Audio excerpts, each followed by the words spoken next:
Check. One, two, three. Check. One, two, three. This is for YouTube. Check.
today who is the last presenter?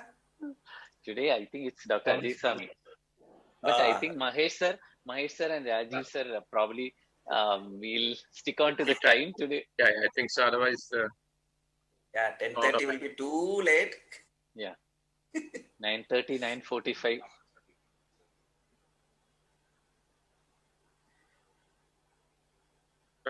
finish by 9:30. Yes, sir.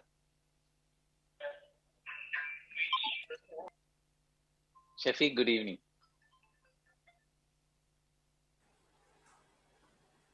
Hi, Dr. Deepak. Good evening. Hi, Shafiq. Dr. Siad also has joined. Siad, good evening. How are you? Hello, everyone. Hi, hello. Hello, sir. Hello.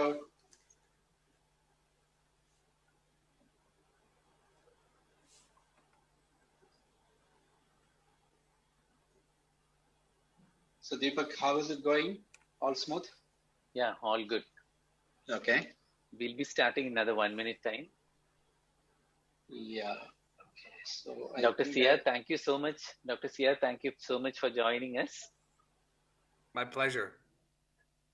Please continue to be here as long as it's possible with you. Yeah. I'm in an Eastern European country. I'm doing some device experimentation, so my time zones are quite funny. Yeah, we heard that. I hope you're traveling tomorrow night. Yeah, but you know, this is what it. I'll tell you something, Deepak. You know, if we could set up a system where we could do early feasibility experiments in India, it would be unbelievable. I mean, the way these things are set up, they have unlimited requests. Okay, I understand that. There's only there's very, very few places in the world where you can do early feasibility device experiments. Very true. And it's incredibly valuable. Yeah, even core labs are very, very limited in India. Yeah. Dr. Ramesh too has joined us. Welcome, Dr. Ramesh. Thank you so much for being with us. Thank you, Deepak, and great to see Dr. Shafiq, Ziad. Okay. I see everyone. Sorry to interrupt, but we're just going live. Okay. So, Dr. Deepak? Yes. At the count of 3, 2, 1. Good evening, dear friends and teachers. I'm indeed privileged to welcome you all to this webinar on Bifurcation Series, Day 2. Today, we have 3 sessions. The first one, Case in the Box, presented by Dr. Shafiq from MIMS Calicut. Subsequently, we have 2 keynote lectures. The first one by Dr. Siad Ali. He doesn't need any introduction to this audience. He's presently at Columbia Presbyterian University. And we also have somebody very familiar to us, Dr. Ramesh Dagubati. He's also the Associate Chief of Cardiology at Winthrop University Hospital, New York. Well, following these 2 keynote lectures, we have case presentations on difficult DK Crush case scenarios by very senior people in interventional cardiology by Dr. Chadda, Dr. Anand Rao, as well as Dr. Ajay Swami. Now, let me take this opportunity also to introduce the moderators and the experts. Today, as moderators, we have Dr. NK Mahesh. He's the head of the Department of Cardiology at St. Gregorius Parimala Hospital. And we also have Dr. C. Rajiv, the Senior Interventional Cardiologist at Amrita Hospital. And along we have the most hardcore experts, hardcore interventional cardiologists. Dr. Jabir will be joining us soon from Lissi Hospital. Dr. Sampath Kumar. Yes, Jabir has joined. Jabir, hi. He's a senior interventional cardiologist at Lissi Hospital. Along with Jabir, we have Dr. Sampath Kumar, the senior cardiologist at Meenakshi Madurai Hospital. Then we have Dr. Thomas George, the senior interventional cardiologist from Caritas Hospital, Kottayam. And Dr. Louis Fisher too has joined us.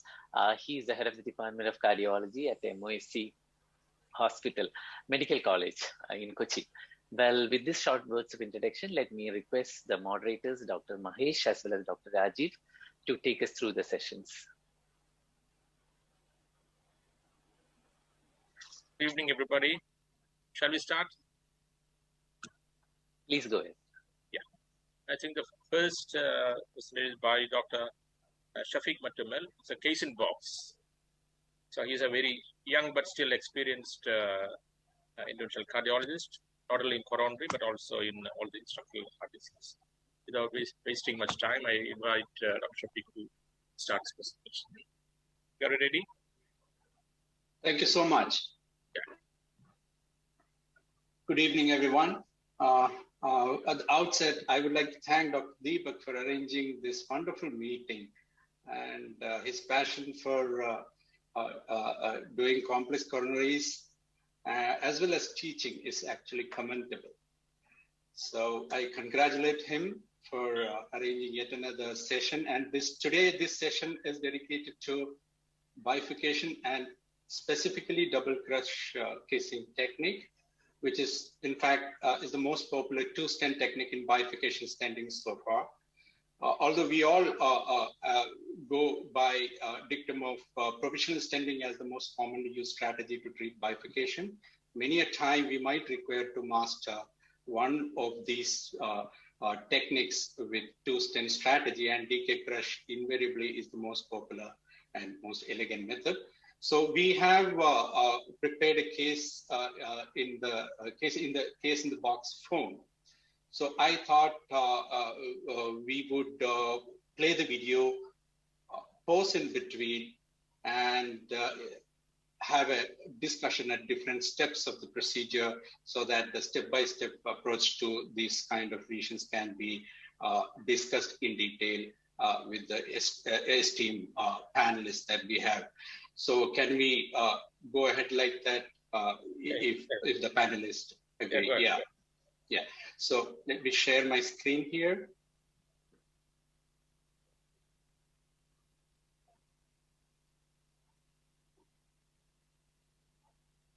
I hope the video is visible. Yes, Dr. Shafiq. Welcome to Astomim's Cath Lab. First of all, I would like to thank RCHF for giving us this opportunity in this academic event. And I must congratulate Dr. Deepak Davidson for arranging such a fabulous symposium once again in complex coronary intervention. So we have with us our team, with me, Dr. Vinod, Ms. Atira, our Chief Technician Mohan, and with OCT we have Ramesh, Hafsa, Venkatesh. Coming to the case, in today's symposium we have chosen a patient with left main, distal left main bifurcation stenosis. Our patient is a 77-year-old patient who is a non-diabetic who had acute anterior MI 3 months back. He was taken for a primary angioplasty. His coronary angiogram showed borderline LMCS stenosis with occlusion of mid-LAD and mid-circumflex stenosis. He underwent successful primary angioplasty to mid-LAD, and LAD was stented using 3x33 Science Expedition stent.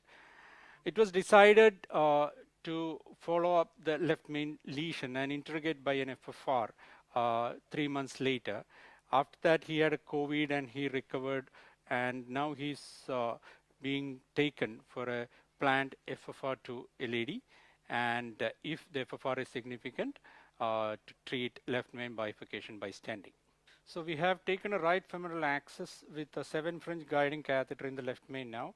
You can see that the distal left main is diffusely diseased, with the distal left main showing 50 to 60% stenosis extending into the ostial LAD and ostial circumflex. The mid circumflex again is showing a significant disease. The stent in LAD is patent with TIMI3 flow distally. So after this, we have performed an FFR. This is the RFR recording. It shows a value of 0.84, and we decided to go ahead and stent the distal left main bifurcation. So At this point, I would like to have comments on what kind of strategy that our panelists would choose.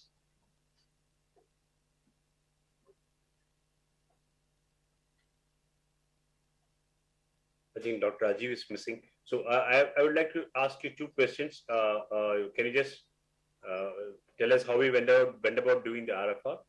And if such is a case, would you go through a radial approach or would you go through a femoral approach? And then what is your preference and why? Then we'll come to the strategy part of it.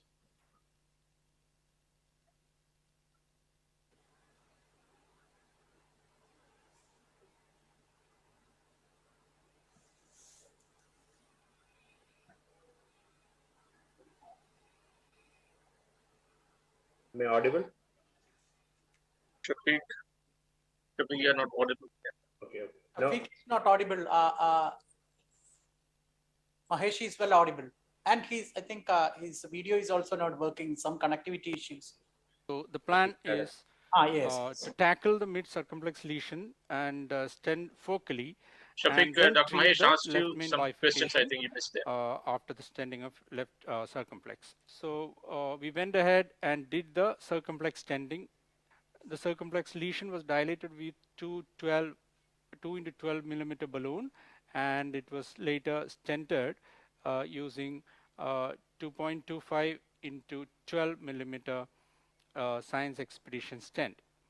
Check shoots after the post dilatation showed significant expansion of the stent, and after that we pre-dilated both circumflex and the proximal LAD stenosis into left main coronary artery.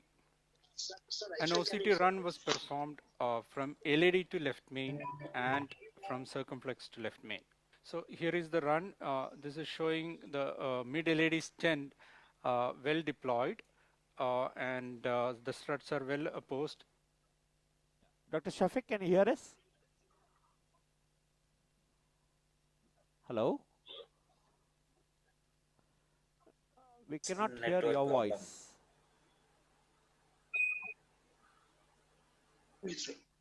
Yeah, now we started hearing you. We were hearing the video well. No, sir, that's all fine. Can you talk to us? Can you hear me? Yes, sir. Dr. Mahesh had a question for you, sir. Yeah. Can you hear me now? Yes. Yeah, loud and clear, sir. Okay. So we just actually went ahead. Did I go a little too far? Yeah, it's the post-stenting images. After that, we pre-dilated. Yeah, this is actually the bifurcation stenting. Stenosis into left main coronary artery. Shafiq, if you can mute your video voice and then from LAD, it would be better.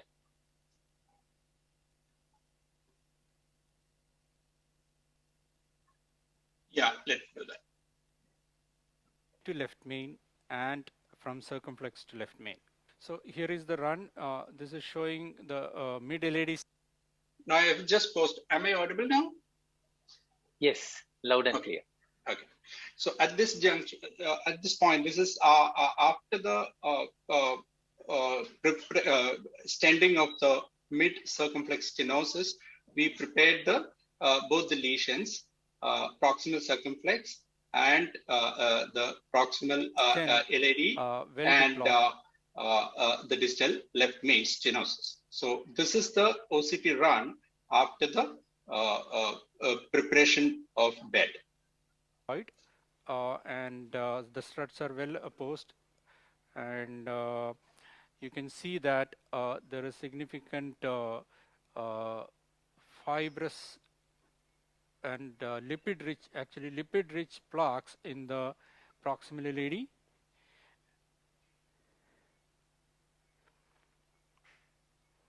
The circumflex ostium is also showing dense plaques with dissection there, and it is extending proximally in the left main up to the mid segment of the left main. Yeah, this is the OCT pullback from mid circumflex. You can see the stent well opposed, and except the proximal part of the strut where we need to actually dilate again. And this is the proximal lesion after dilatation. Where you can see a significant dissection in the osteoproximal circumflex and extending up to the distal left main, and significant plaques in the body of the left main. So the next step is to stent the side branch. So we have main appropriate. In this position, it is a little too much into the distal left main. So here the position of the stent is being adjusted, where you can I'll just pause here. from the So they request you to pause. previous stent Just in the pause it. circumflex into the proximal circumflex of the left main. 3 into 23 millimeter science experiment. Yeah. So this is the stage where we selected the side branch stent. Can we just go back for a little bit and ask a few clarifications so that we can have a discussion on the topic before we go ahead? Yeah. And my first question was why femoral, why not radial? Second question was how did you do the RFR for this? Where was the virus placed? Did you go into the LAD? Did you go into the circ? Did you go separately into the vessels? And where did you get these things? These are my first two questions. Yeah. So probably I missed that video part in that run. But we can you can explain that. Yeah. Yeah. Actually, we did RFR from the LAD to left main. I had that shot. Dr. Shafiq, can we close the audio on the recorded video so that you can talk? Otherwise, it is a dual audio. No, on the right hand side, you have the volume control. You can just pull it to the reverse. No, sir. Just beside the play button. Just beside the play button. That one you make it 0, sir. Okay. Perfect.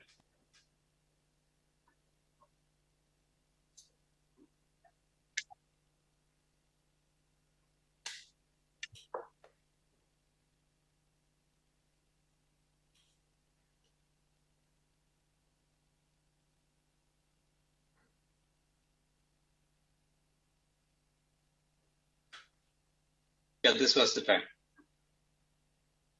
So we, if you can see that, there was a lesion here in the mid circumflex artery.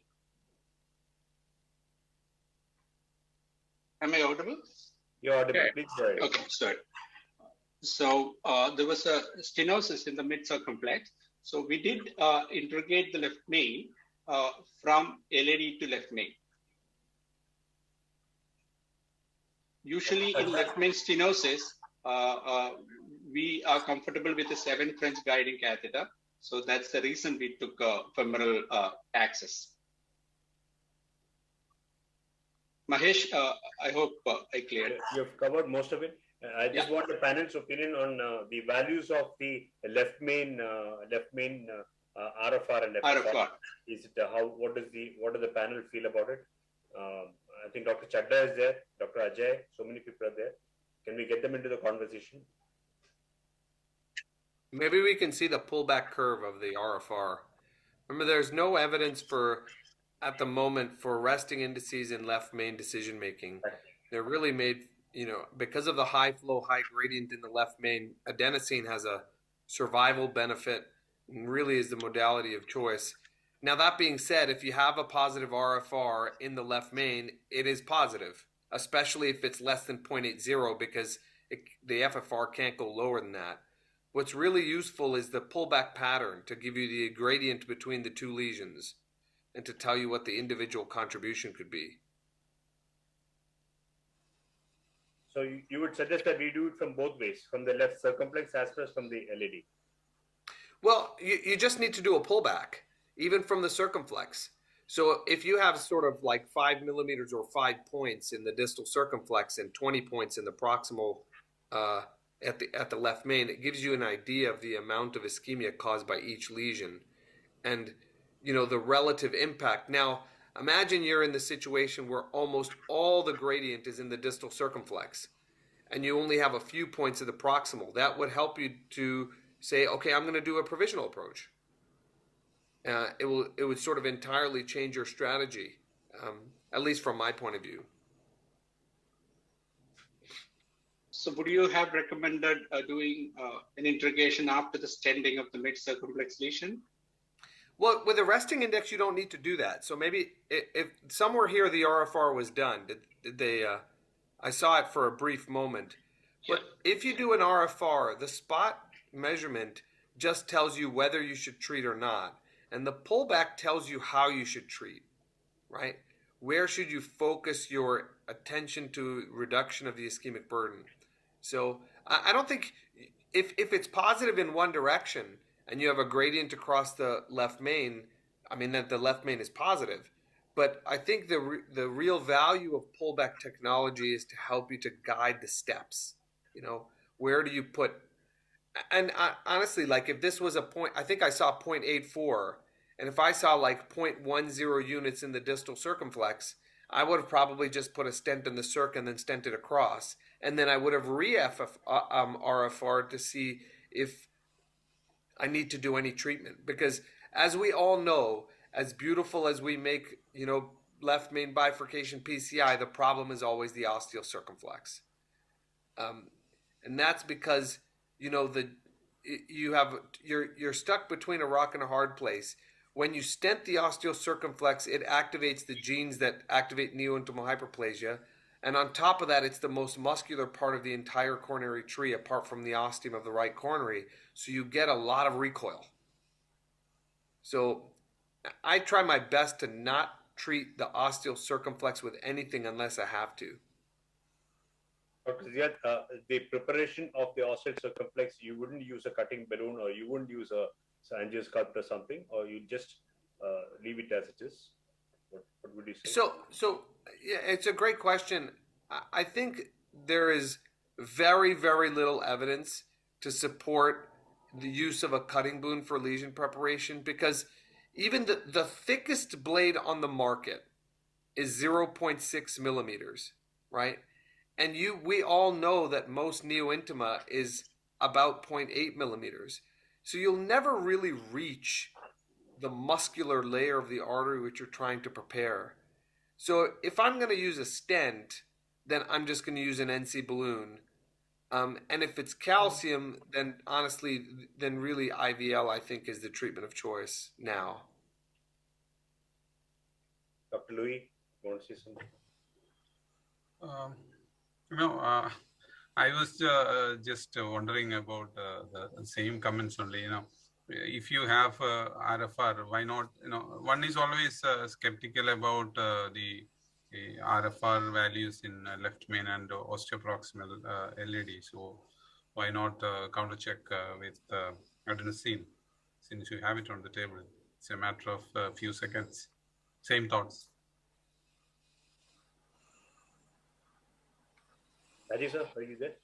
Yeah, I think FFR, that is great. In such It's a very tight important. It's very important to see the circumflex ostium. As Ziad said, is there a possibility that we can avoid doing anything for the circ ostium? That we need to really assess before we jump in. There is a possibility. Dr. Ramesh, your views, please. No, I was just going to comment that I think in very significant lesions, I'm not sure whether the FFR or RFR has such a high value, and obviously now the trials are showing that they may not be, right. So we, in view of time, probably we need to move on. I think definitely serial lesions, there is still not an accurate way of measuring. With pullback, what do you think, Ziad? How accurate is our pullback and serial lesions with left main and circumflex?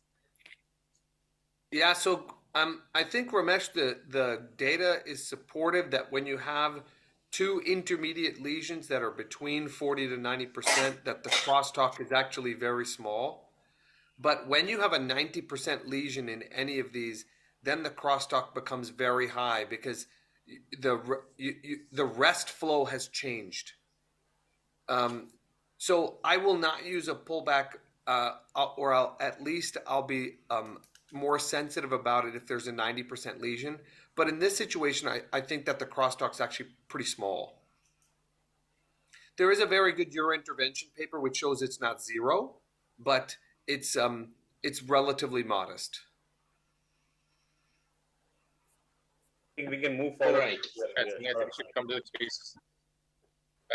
Have the segment crush in the distal left main appropriate. In this position, it is a little too much into the distal left main, and I have pushed a little inside so that roughly 2 to 3 struts are in the distal left main. This is the final position of the side branch stent with 3.5 into 12 millimeter balloon across the carina to crush. So this is the position where I have taken the proximal struts into the main vessel. So just inviting comments about whether it is just adequate, a little too much. I think it's a little too much. Still, I also agree with Rajiv. It is a little too much. You may go by one strut inside. I may go by one more strut inside. May keep 1 to 2 struts into the left main rather than these 3 struts into the left main, which seems to be a little too much. As Dr. Rajiv was also telling. I think it's better to counter check in another view, orthogonal view. No, but as they always say, it's better to have 2 to 3 centimeters, 2 to 3 millimeters rather than 2 to 3 struts. So it's always good to have more rather than less. So I think Shafiq is quite spot on. Or I had the same thought. It is better not to miss that portion. And looking at the angle, and this was deployed. The balloon and the wire is removed. It's also very important to remember that if you leave too few struts, then you actually are creating a T-stent and you are not creating a crush. Because if you crush the top of a can and push it down, then your recrossing wire is going to go through the main lumen instead of through a side strut. And what you're trying to do here is to go through a side strut. Yeah, another point is here at this moment I have removed my wire and the balloon from the side branch, and I think some operator keep side branch wire till the time the crush is completed and the wire the side branch is recrossed. So what is the take of our panelist? Yeah, I actually like this strategy because I think you've done the same. What I do is I pull my wire, but I leave it in the guide, and then when I pull my crush balloon out, I actually push the wire into the aorta. Then I don't have to rewire it. The wire is sitting in the left main already, so it saves you another minute or two to do something like that, and it's very slick. So right here where you are, I can see the tip of your wires at the tip of the picture on the guide. Yeah. So the key strategy here is once you've inflated this balloon, you have to push your main branch, your previous circumflex wire either into the cusp or into the artery. Because if you pull the balloon past it, it will destroy it. The position of the balloon is checked again. And at this point, an angiography gives a valuable information of not only the position of the balloon that we are going to crush with, also what is the distal, what is the stent deployment status, distal, whether we need to do any additional job in terms of deployment of the side branch stent, because after the crushing, it may be a little more challenging at this point. The first crush is done using 3.5 into 12 millimeter balloon.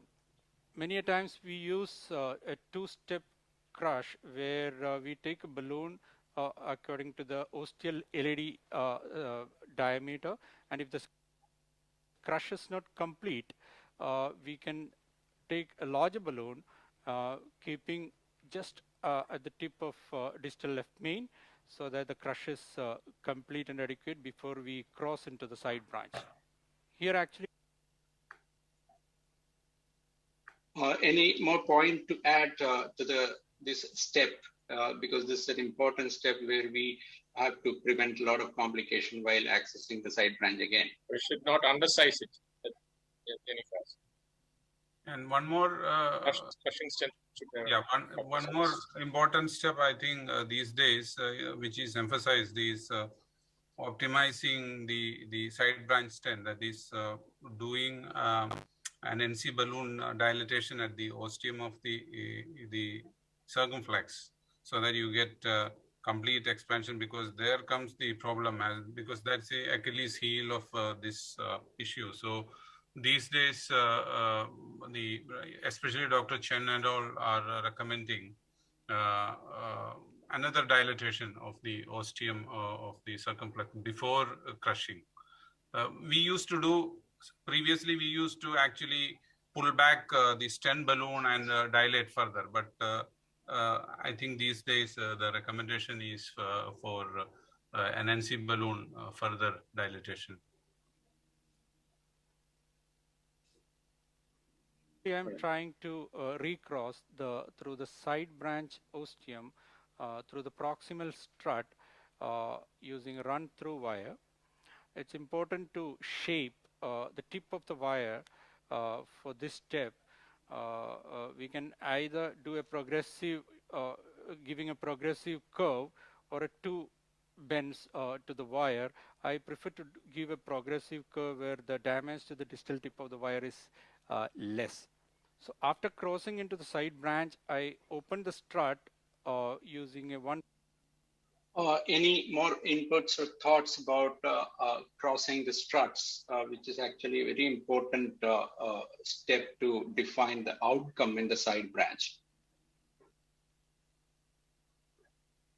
I mean, I think ideally you want to try to get the proximal cell. A lot of times it can be difficult, and you're happy to get any cell. And we should pause for a moment and remember that the data that supports crossing the proximal cell versus distal cell is not clinical outcomes data. It's just the amount of metal that's over the face of the carina in the 3D bifurcation studies from Japan. The clinical value of that is completely unknown. It makes sense, but we're not sure. Yeah, leaving the side branch wire probably serves as a marker to cross the proximal strut. That is one way of doing that. That's the advantage of leaving the wire in the side branch. Good point. Okay. Dr. Mahesh, would you prefer to do imaging after this and see what is the position of the wire and then reposition if it is not through the proximal strut? I go with the stent boost. Not an OCT.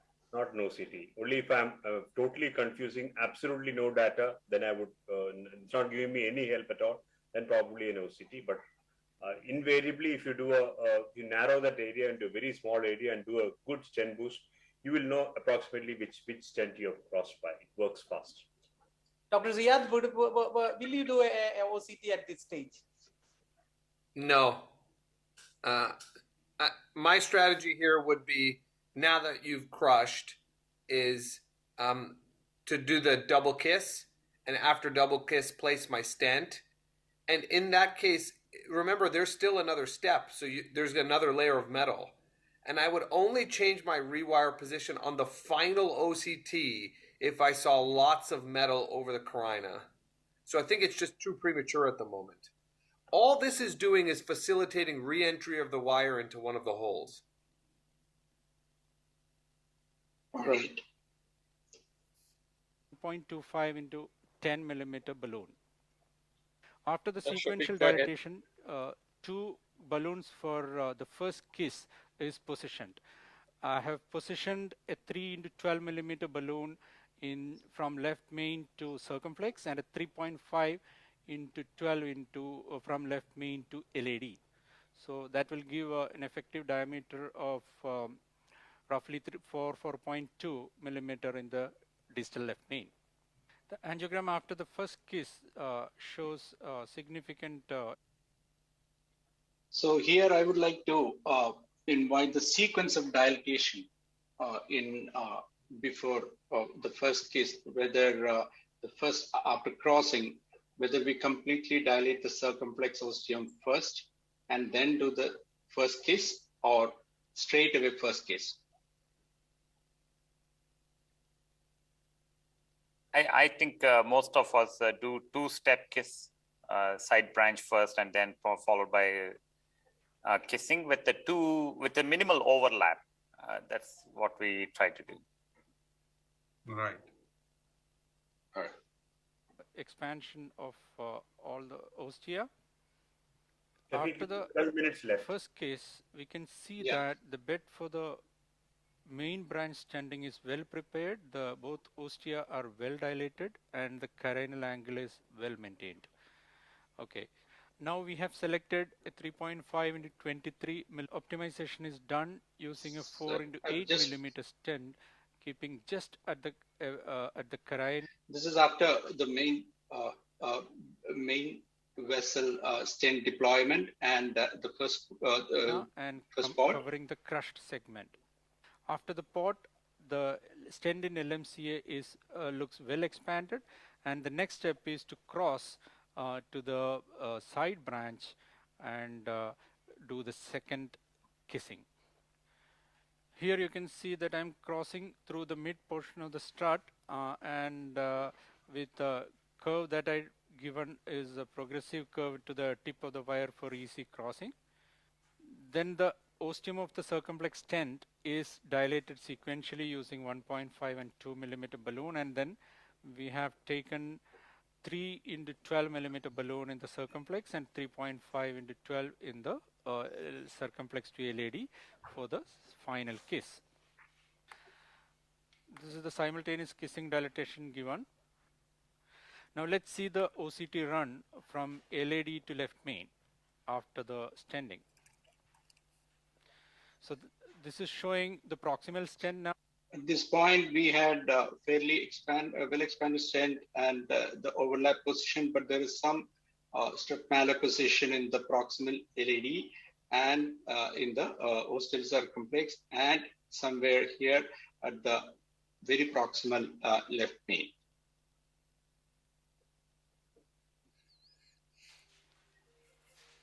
That is the circumflex ostium. Yeah, there is no significant strut across the ostial circ, and the left main stent is fairly expanded. There are some malapposed segments, so we need to actually dilate using a bigger balloon in the left main. So after that, we dilated with a 3.75 millimeter balloon in the osteoproximal LAD and a 4.5 into 12 balloon in the ostium of the circumflex in showing the entire LAD stents. So this is after the, just to conclude the case, this is after the, this is after the final angle and carina are well maintained. This is the shot after the final pod and the final kissing, where we can see that the struts in the proximal LAD is deployed here really well, and the left main stent is also deployed. Position is good. The orifice of the circumflex is fairly circular. There is only one strut across that. So, any comments at this stage? What was the minimal stent area at the osteal circumflex? And Ziad, could you comment on what are the predictors of restenosis at the osteal circumflex?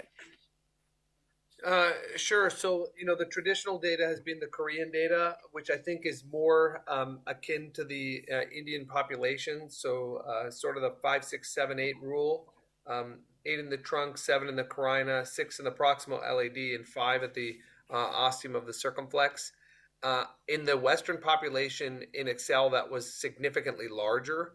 It was actually 8, 10, 12 by IVUS. Now, you have to remember the IVUS is usually lower megahertz.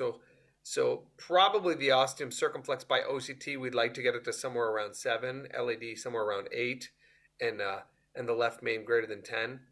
But those are all guesswork because it's all about the biology. It depends on how big the native artery is, and so far I think this is a really nicely done step-by-step imaging guided left main that's looking really very, very good.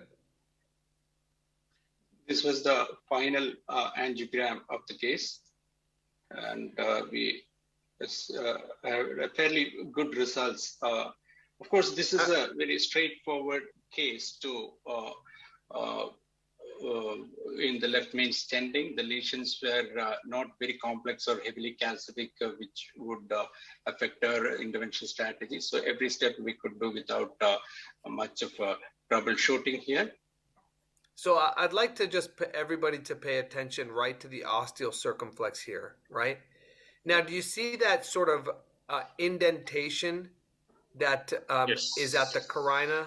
All right. So since Ramesh brought this up, by angiography, right? This is so as you know, I work in the core lab at CRF.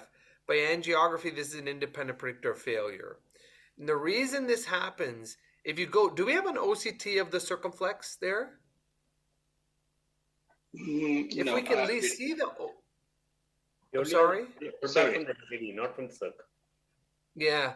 Only So from the- usually what that is tissue protrusion that from your heavily remember, again, we said the key function of what makes the osteal circ so bad is because it is the most muscular part of the coronary. So what happens is you put your stent beautifully, you do every single step beautifully, but almost immediately there's some recoil and the tissue has nowhere to go. So the tissue creates a little bit of neointimal hyperplasia that pokes through the struts right at the bend. And this is where I really think we should avoid synergy stents. So synergy stents at the fourth connector go from having 3 cell design to 2 cell design. It's the weakest point. And when you do a pot there, you can unhinge it and pop it off. So, to be honest, that's probably why they made Megatron, because there's so many problems with synergy in the left main. And this is where I think a 3-cell design by Zions is actually very helpful. And I know you use designs, so some key points about why the left main and the ostium is so difficult to manage. So anything different that you would have done which would have made this look better? No, I don't think so. I think, one thing that as interventional cardiologists we're not good at is remembering that no matter how good we are technically, you cannot beat the biology, right? It's like when we end up with we do all the lesion preparation, we put in the stents, we post-dilate based on the EM, stent is still underexpanded, and we blame ourselves. That's just biology. There's nowhere for the plaque to go. And we have to be willing to accept that as long as we followed the steps, we optimize the PCI. It's never optimal, it's optimized, which is what all we can do as interventionalists. Ajay, you've Very been well said. rightly listening. Anything to say? Was there any option to have the same balloon, 3.5 on both the Circ as well as LED? Here, Circ balloon was 3 and the LED 3.5. They have got a better result. This is 3.5 on both. If there was a stenosis or tissue collapse, what step would you have taken to treat that collapse, and will that should that be followed by another kiss? Only make it work. So, Dr. Ziad, will you take that, or I'll just make one comment before we move on? Please feel free. Go ahead. So before I forget, this is about the tissue prolapsing. What we do is routinely cut the ostia. So this tissue prolapse is a problem, and you can kind of minimize it if you cut the ostia, because it leaves a little bit of space. It doesn't make it go away, but it's a little better, and it has to be done before the stenting procedure is done. Yeah, we had this conversation. The second thing, pardon me, sorry? We had the same conversation in the beginning. Oh, I'm so sorry. I missed it out. Having a cut. I missed that out. I'm sorry, I missed that out. And actually, the stents, we've started looking more at stents as drug delivery devices rather than, to prevent recoil. So the thing is, if you're able to cut the fibrotic ring as efficiently as possible, then the risk of recoil and the risk of prolapse becomes slightly less. It doesn't become zero, but it becomes slightly less. So I think that's an important change in the way in which we're looking at the ostia of both the LAD and the circumflex. And the second point about the stent choice is absolutely perfect. I mean, we don't have so much of experience as he does, but it's what we're experiencing as well. And we're looking Zions only for the left main bifurcations all the while. And lastly, the sizing of the left main. I mean, since we started doing routine imaging for all left mains, I think our left mains, we are grossly underestimating them, even though there is a lot of data which says that Asian left mains are smaller. I don't think that's always the case. If one starts using routine imaging, we'll be surprised at how many 4.55 and even 6 millimeter left mains that we've actually got. Even in the case under discussion now, I feel that probably the left main size may have been a little larger than what we ended up with, because that's a little bit of a limitation of the OCT. When one uses both the imaging, sometimes you find that the left main is actually a little bigger. That's all. Thank you. Totally agree. Ramesh? Yeah, sorry, I was muted. No, I think it's an excellent result. As we discussed earlier, cutting balloon, whether it really can reduce the tissue prolapse is something that has not been founded on great research. We have to take it with a pinch of salt. That obviously we try to do the best we can in these patients. That still osteocircumflex appears to be the Achilles heel of restenosis in these regions. But excellent result, Dr. Shafiq. Ajit sir, can we conclude? Yeah, I think so. I think you've had a great case and great discussion. I think we can move on to the next agenda. It's a keynote session. Dr. Mahesh, can you excuse Dr. Siad Ali for the next talk? I think there are two addresses we are eagerly looking forward to. The first one from Dr. Ziad Ali and the second one from Dr. Ramesh Daggubadi. We'll try and keep it as crisp as possible. Dr. Ziad Ali is an interventional cardiologist, Associate Director of Translational Medicine at the Center of Interventional Vascular Therapy, Columbia University Medical Center. Known to practically all of us extremely well. We are so familiar with his thought process, and he's been a big proponent of imaging, and we learned a lot from him. We'll continue to do so. Dr. Ziad Ali, all yours. Thank you so much. My keynote lecture has been is going to be about OCT guided bifurcation PCI, illuminating the bifurcation through OCT in 2D and 3D. So let's just jump right to it. So the question is, why do we spend so much time on bifurcations, and why does it matter? And the answer is really very simple. In individual patient data, approximately all comers, approximately 18% of PCIs are bifurcation. And put simply, if you look at the target vessel failure of any bifurcation compared to no bifurcation, it's about 30% higher. And so you can see the numbers on the bottom. This is not a small study. These are huge numbers. And not only is this a little bit sobering, but of course, this is not even bifurcation of true bifurcations where the vessel is 2.5 greater. This is simply all bifurcations. So there's something about bifurcations, and we discussed this biologically, the amount of muscle, the remodeling, and the propensity to develop atherosclerosis is really very clinically relevant. As you know, we include bifurcation in the Illumian 4 randomized controlled trial comparing OCT-guided PCI to angiography because of its elevated risk of stent failure, and we are looking forward to the results of that in either ESC or TCT of 2023. So there's lots of different definitions of bifurcations. We're all very familiar with the Medina classification. But what's really important for us is what is clinically relevant.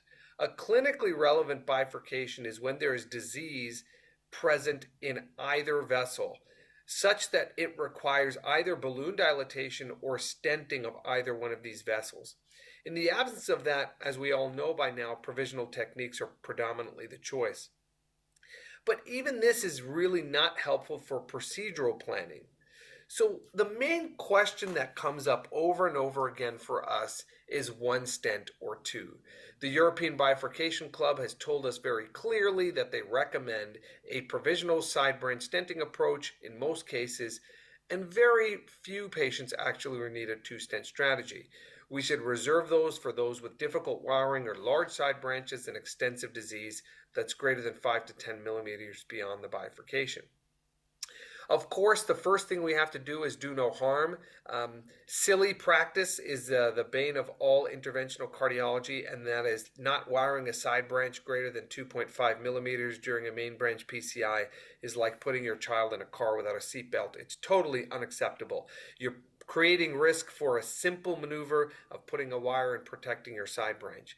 The wire prevents plaque shift. It provides a marker for your side branch, as was mentioned by Louis, and makes your angle favorable and helps in rewiring. So it's just an absolute must, and anything less than that is really simply laziness. Let's look at the data. Well, the data is a little confusing, because if you go ahead and look at a meta-analysis of a bifurcation PCI, what you'll notice is that the cardiac mortality is not different. That's not surprising. It's not different in regular PCI. Why would it be in bifurcation? What about target lesion revascularization?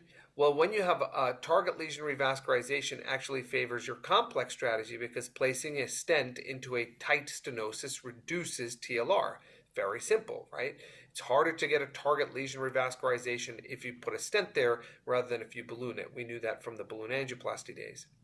And when we look in more detailed, if you remove the stenosis, it's harder to get a new stenosis than if you never treated in the first place. So if you look backwards at the main vessel restenosis and side branch restenosis, they both favor the placement of a device, a stent. Early myocardial infarction is lower if you use a simple strategy. And then in English, in blue box, if you mess with the side branch, you can injure it. If you don't mess with it, it's hard to hurt it acutely. So you can't really get an MI or troponin elevation if you don't intervene on the vessel. You can see side branch osteums are negative remodeled muscular lesions and are less vulnerable. So that's an important fact.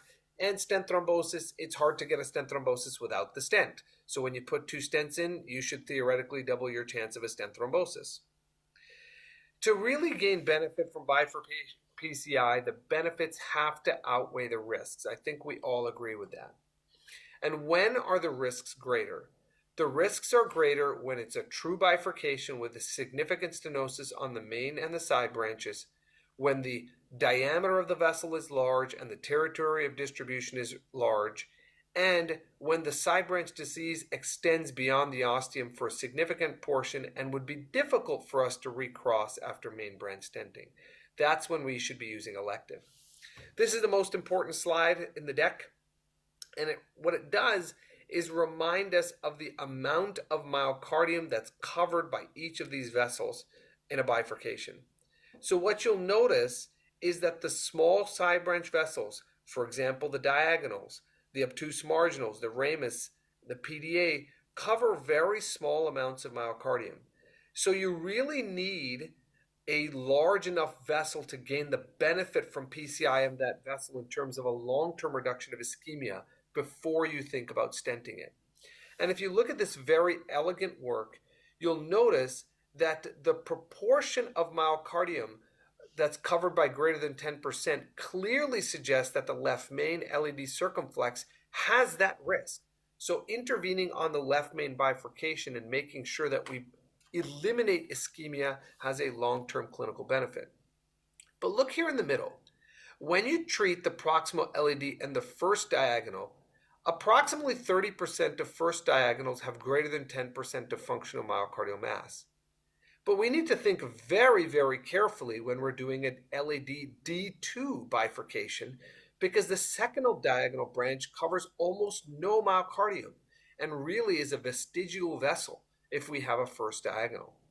You can see that we often end up stenting into the PDA, but there's equal amounts of myocardium in the PL. So rather than just sort of blindly stenting into the PD, we should really be looking at the amount of myocardium covered by those branches to determine which direction we stent in.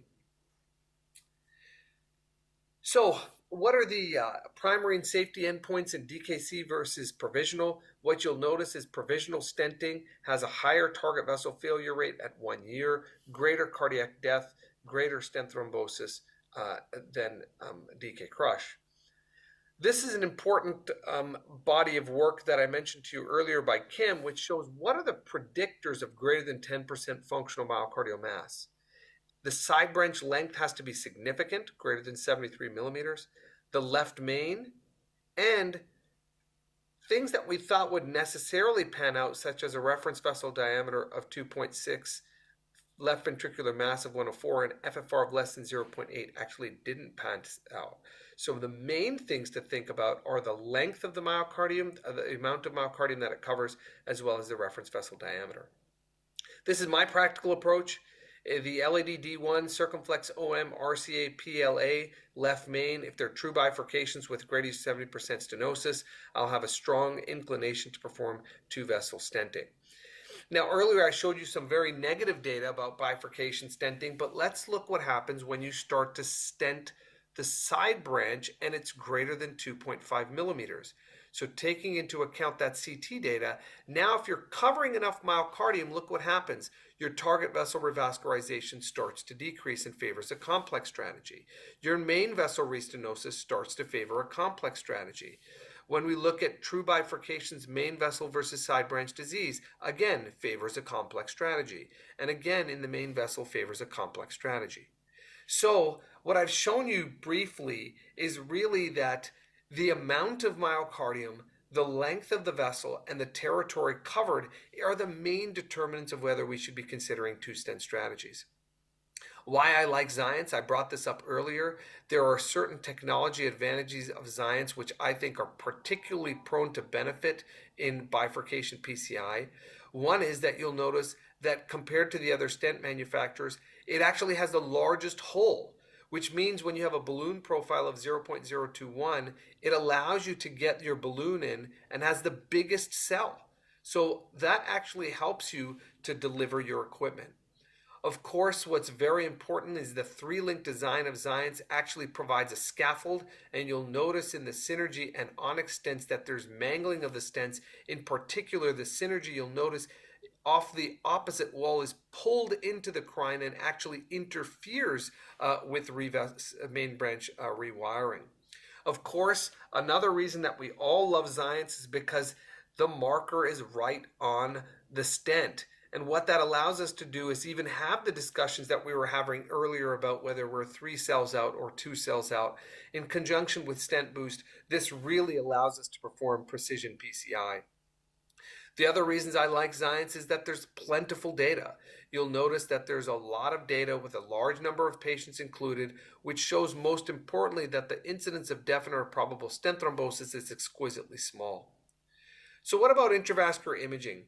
I think OCT provides an unparalleled resolution, and the OCT 3D reconstruction gives us a unique opportunity.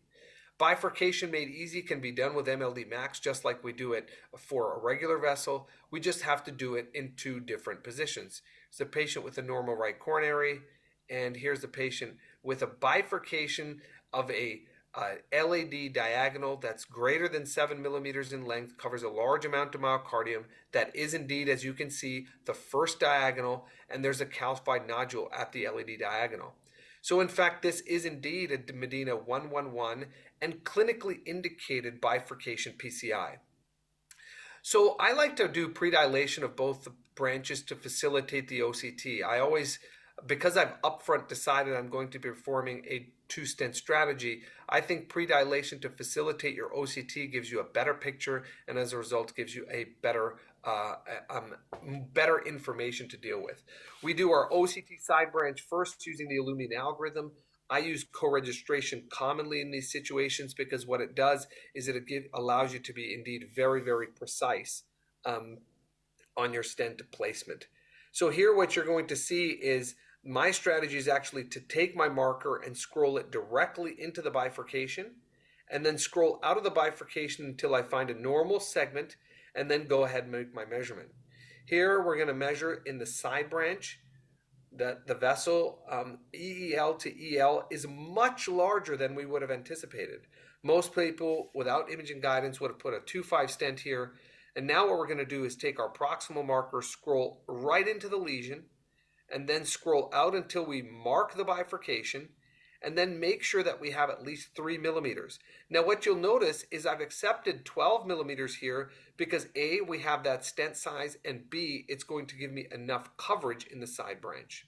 So we used angiographic co-registration, we surveyed the plaque morphology, we identified and measured the distal reference, and we measured the distance to the bifurcation to plan the stent length.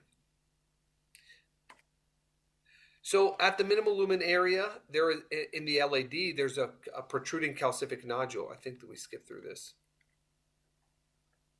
Sorry about that. Okay, so this is our main vessel piece, OCT. Again, very quick strategy to do OCT 3D co-registration. The co-registration allows us again to get exact measurements for sizing. And so here we're going to follow the same strategy. And what I'm going to do is take my proximal marker into the lesion and then scroll into the lesion distally right to the bifurcation. I identified that calcified nodule. And then what I'm going to do is go distally and try to find a segment of artery where I can find the EL. And actually, it's much more distal than we would have originally anticipated, but you can see very easily how important it is to go ahead and look for these normal vessels which show the greatest plasticity. So already I can see that I'm a 32 millimeter device. If I end up with a 32 millimeter device and that is optimal for the patient when landing 33 would actually potentially harm, I'll actually use a 32 millimeter device. But for the most part, as I mentioned earlier, I try my best to use a Xiant stent. So here what we're going to do is finally go back to our angio co-reg, and we're going to place a 12 millimeter device in the side branch. I like to peruse this, but now you'll notice if we do an 18, the problem with an 18 millimeter device is going to be that we're going to be too short to be doing a pot. And so the pot is a critical component of this. So if we come back to 23 millimeters, another available commercial device size, we saw lipidic plaque, we can come to 28, and actually the 28 is optimal because we can see the EL to EL.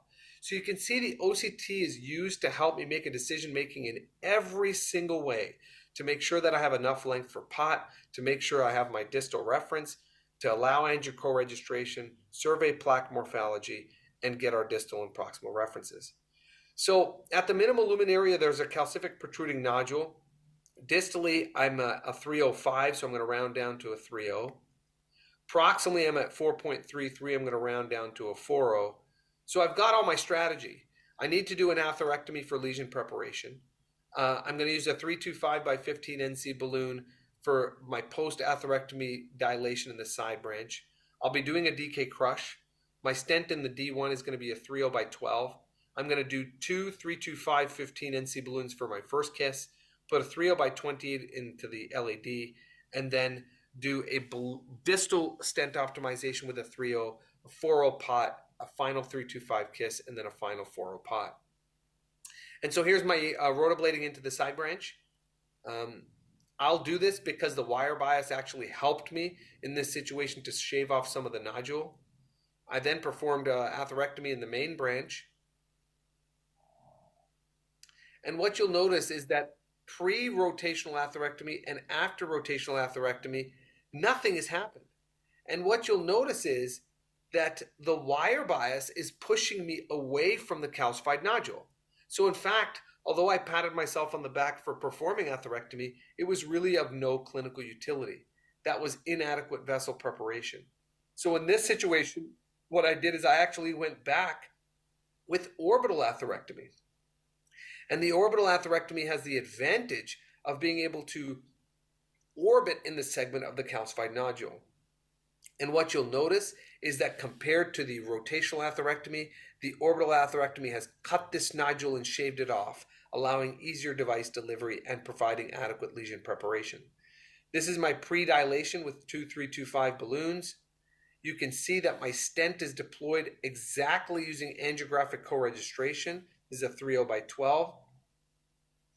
This is my first DK Crush, first kissing balloon. Then the second angiographic co-registration, the stent is again placed using the co-reg. And then we're going to do our stent optimization strategy. And since I preemptively dilated with these NC balloons, 3.0 in the LAD, there's my proximal optimization with a 4.0 by 8. I recross and kiss, and then finish off with my 4.0 pot. I've already done my preemptive assessment. So now here you can see distally, I'm 87.4% expanded. The distal reference is free of disease, although the minimal lumen area is small. The minimal lumen area in the distal reference is greater than 5, so I don't need to do anything there. In the proximal reference, I'm 91.9% expanded, so I'm happy here. You can see in the proximal reference, there's no significant disease and it's free of dissection. And then there is my final result. So I think the key feature for me here that I'd like to share is that basically under every situation here, what I did was use the imaging guidance.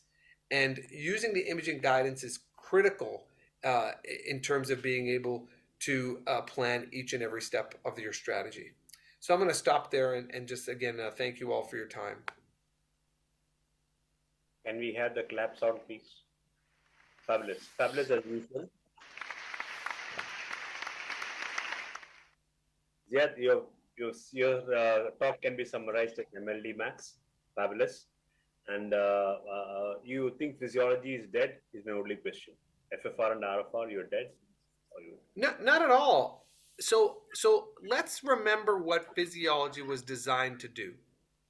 Physiology is designed to determine whether or not you should place a stent into a lesion acutely. That data persists, right? What we know is if you put less stents in, then you will have less myocardial infarction and less chance of restenosis, period. The problem is we never looked at FFR as a guidance for vulnerable plaque and for long-term lesion progression.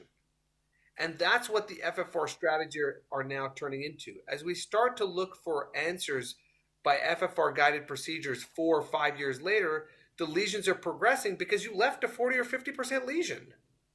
So if you leave a 40, 50% lesion, eventually it's going to get tighter. You just have to wait long enough.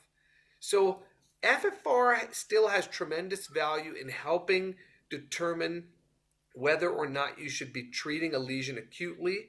And also, I think when you defer a lesion, to remind you to use very aggressive medical therapy to minimize atherosclerotic progression.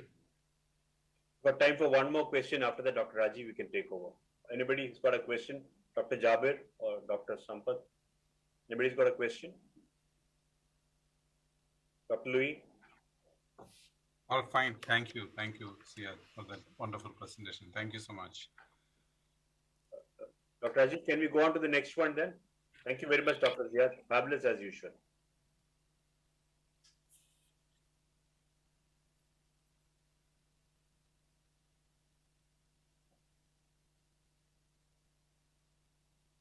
I've stopped sharing, so please move forward. Thank you so much, everyone. Excellent talk, Ziad. Thank you. I think Dr. Rajiv is missing. Yes, sir. I think So his internet has backed out. Okay. So you can increase. Yeah. Another person we are all looking forward to listen to. Please Yes. start. We will have a discussion at the end of the talk. Dr. Rajiv will take over there. Yeah, thank you very much, Dr. Mahesh, Dr. Davidson, and Deepak, Dr. Jabir, Dr. Sampath, and Dr. Rajiv. Great to see all of our good friends. And we're talking about DK Crush or bifurcation lesions. As we talked about from looking at the case of Dr. Shafiq and also from Ziad's cases, there are no two bifurcations that are similar. Obviously, bifurcations totally, they amount only about 15 to 20 of PCIs. And when we start talking about it, how many of them are really complex bifurcations that need two-strand strategy are actually about 20% of these 20% PCIs. So I tell my fellows that if I do about 1,000 PCIs, maybe 200 are bifurcations. Out of that, another 40 would be, bifurcations that would need 2-stent strategy. So it's not actually a lot of them that we think. So we need to perfect, because these are not too many cases that we do. Number one, sizing of the vessels. IVUS or OCT imaging will definitely help, but if not, you can look at the Finney's or Murray's law and try to determine what should be the size of the left main stent ultimately. As Ajay was talking about, always we feel that we are undersizing the left main stent, but base your size of the D1 should be 0.67 times D2 plus D3, so that is simple.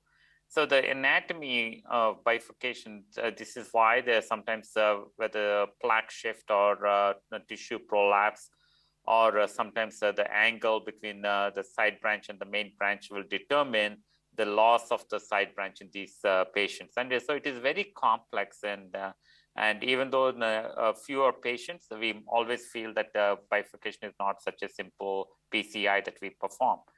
And Dr. Ziad Ali has shown this, so I'll skip this.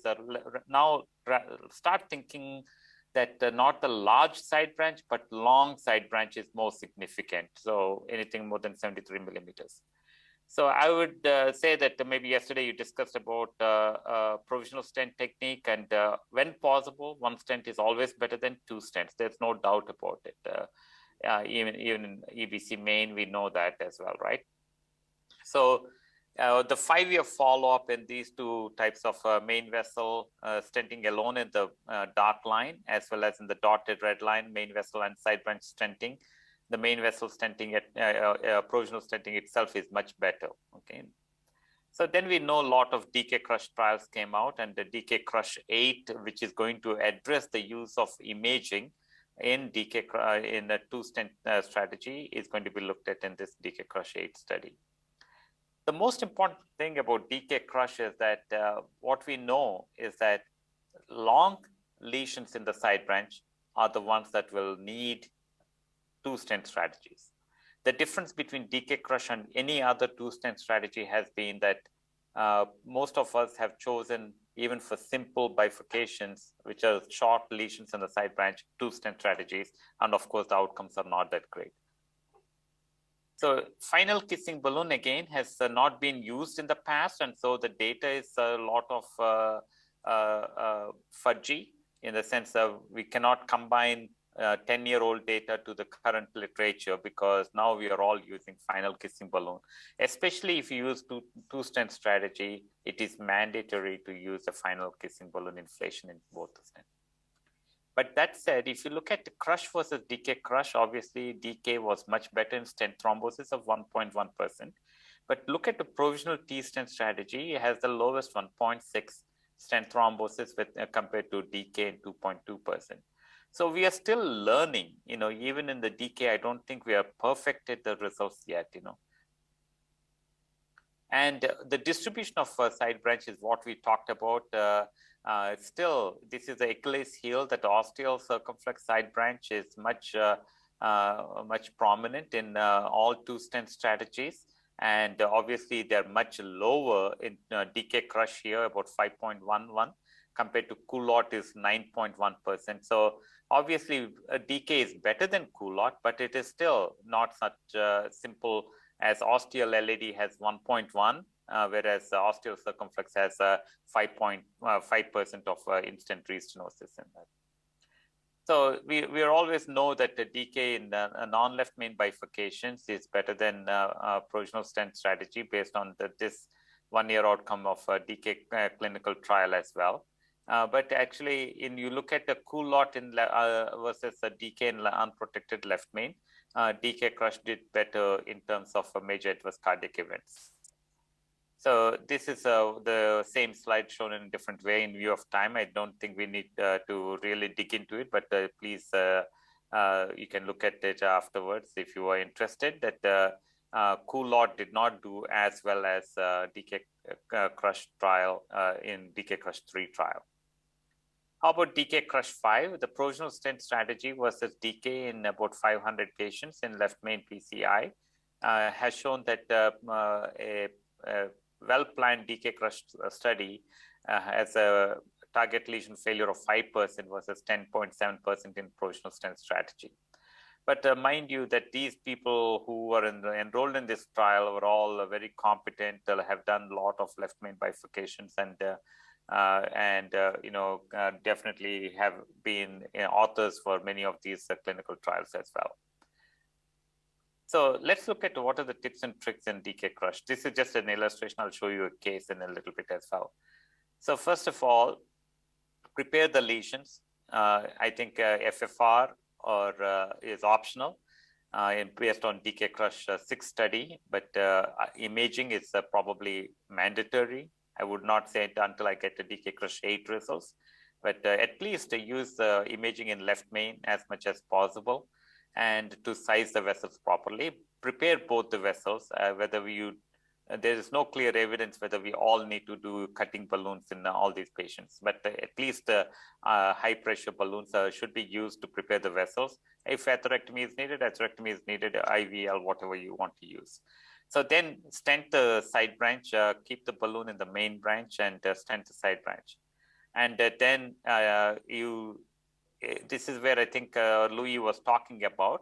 In the past, what we used to do is pull this balloon back and inflate it. Now, actually, the recommendation is put in a high pressure non-compliant balloon, again, post-dilate the stent in the circumflex and also at the ostium of the circumflex, and then take a picture, make sure there is no dissection, then remove the wire as well as the balloon from the circumflex, and then now you have to crush the stent. You have to crush the stent with a large balloon.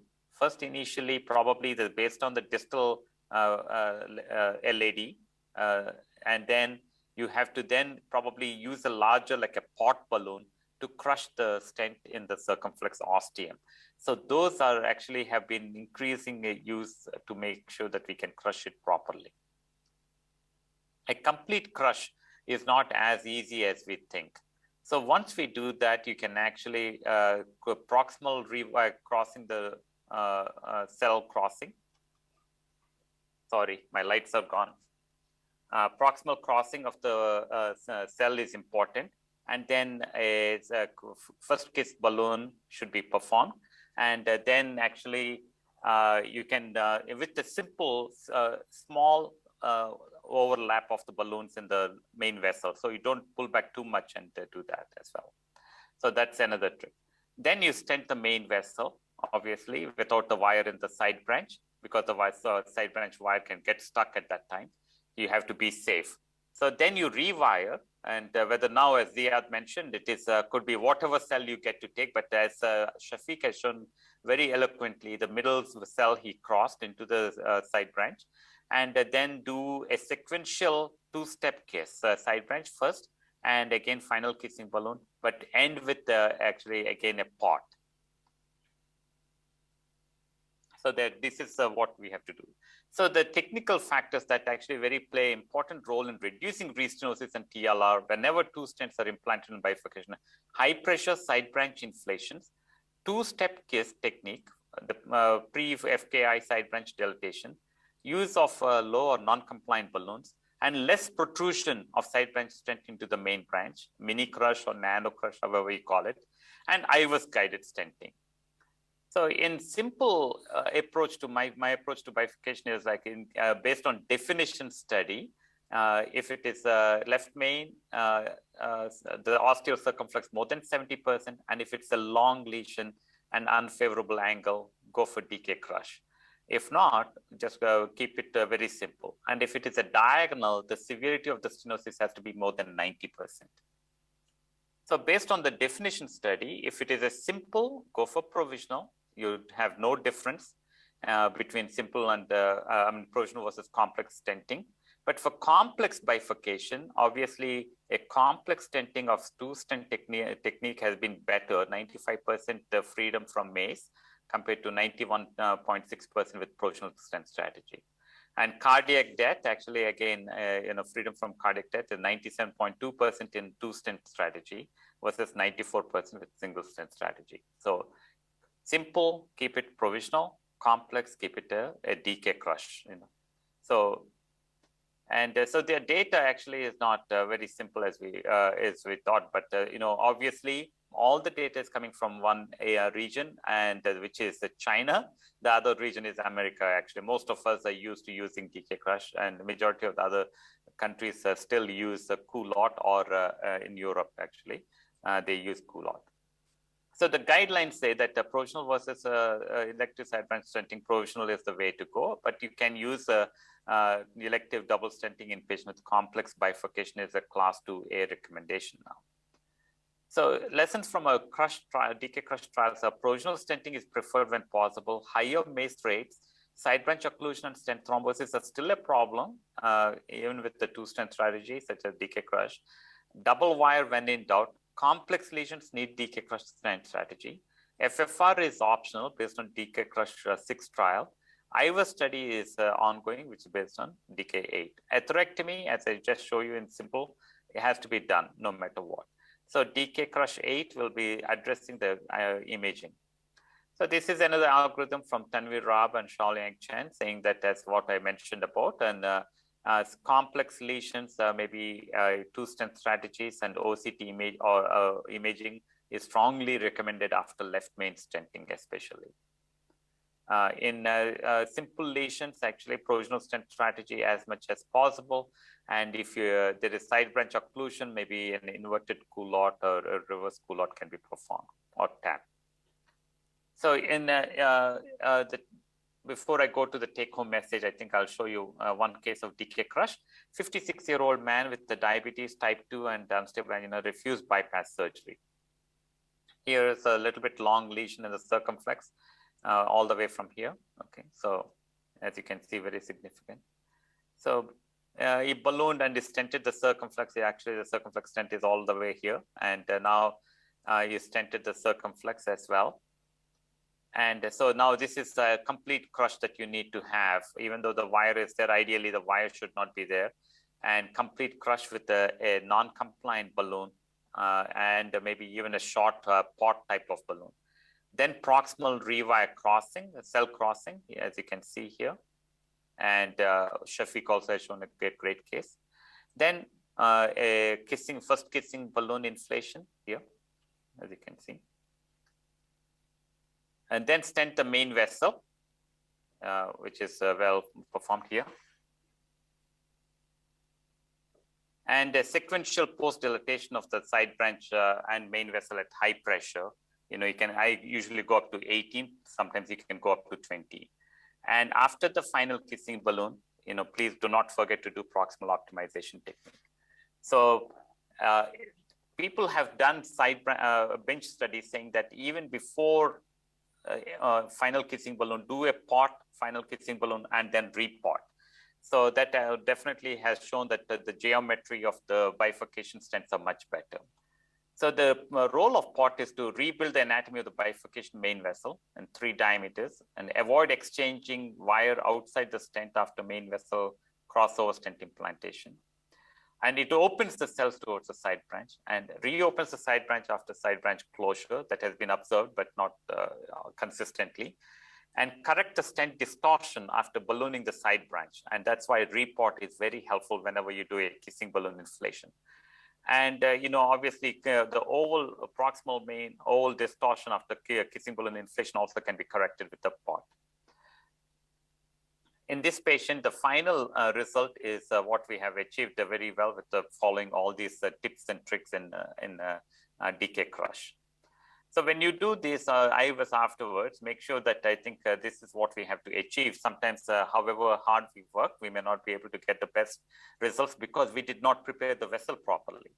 So that is always a regret that we have afterwards. So I would say do an imaging before as well to see what type of lesion preparation you need. And in a take-home message, so wire always a large and long side branch with disease. Provisional always is first. DK Crush has the most evidence in 2-stent strategies. And prepare the lesion well. And first do pot, the final kissing balloon, and repot. Imaging is being studied in DK Crush 8, and probably I would recommend that for all our left main patients. Okay. I'll stop here and I'll be happy to take any questions. Thank you. Thank you, Dr. Ramesh, for that excellent talk.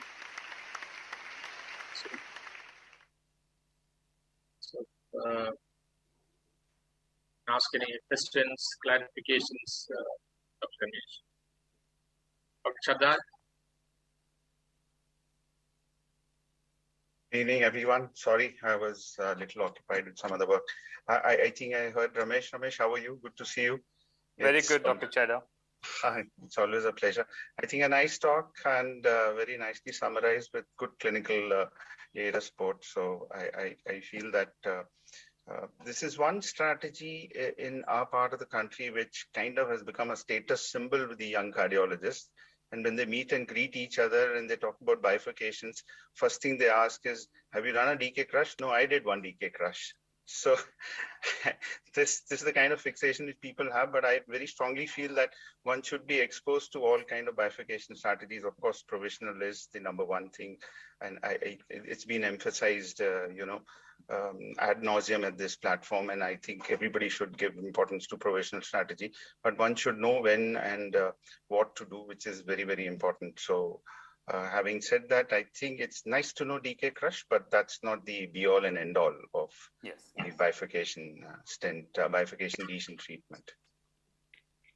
Absolutely. Jaber, do you have any comments? No, nothing. No, I was also just wondering, as Dr. Chadha was telling, so it's the ultimate benchmark test to become an excellent interventionalist is to be a master of DK crush. Is it like that, Dr. Chadha? Dr. Ramesh? Yeah.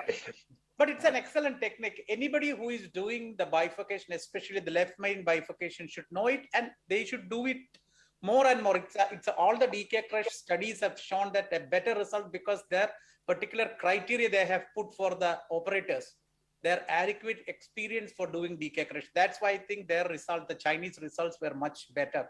But we have to gain adequate experience in DK crush if we are doing left main bifurcation. And the current day interventions cannot escape doing left main bifurcation. So we should have adequate and thorough understanding of DK crush and of course experience, which gives the better result. Yeah, I definitely, I think at Coronary Bifurcation Summit, which is the Shaoliang Chen's meeting, people who have done more than 200 bifurcations in a year are the ones who are invited for this meeting. So you need to become experts in certain things. I'll probably compare that with the retrograde CTOs. You don't want to start off with the first CTO PCI to be retrograde. You have to have done at least 50 antigrades before you go for a retrograde CTO PCI. Similarly, I think you need to do certain number of provisional stent strategies and some other simple type of two stent strategies such as Coulot before you start thinking about DK crush. To my fellows, I say that, I mean, the reason we use it is because the evidence supports that. But at the same time, if you're a person who don't have the patience or the time to do a two-stent strategy, don't do it. Give it off to somebody or stick with the Coulot, which is a little bit simpler to do than a DK crush. There are multiple steps. You might think that I'll be done within half an hour. You might be stuck at crossing the proximal cell for an hour. So unfortunately, it might take some time. And once in a while, you will have a long procedure in DK crush. And you need more hardware. Yes. But Dr. Ramesh, when we are seeing the cases across our country, especially the youngsters, a lot of people, or I think the large majority, are doing DK crush, and that is I think most frequently utilized technique for left main bifurcation. And as per the data, support of data is maximum. The large body of evidence supports the use also. Yep, absolutely, Dr. Jabir. Good seeing you. Yes. Two questions. One is to Dr. Ramesh. When will you, pending DK crush 8, what is your strategy and when will you image for a DK crush? And to Dr. Ramesh and Dr. Ziad, IVL versus rotational orbital atherectomy, what is your choice and why so? Yeah. I'll go first. I would just say that I think if you're left main, I would always image first as well as later on. So when you're going to image, start off imaging first before you start any decision making. That will help us out.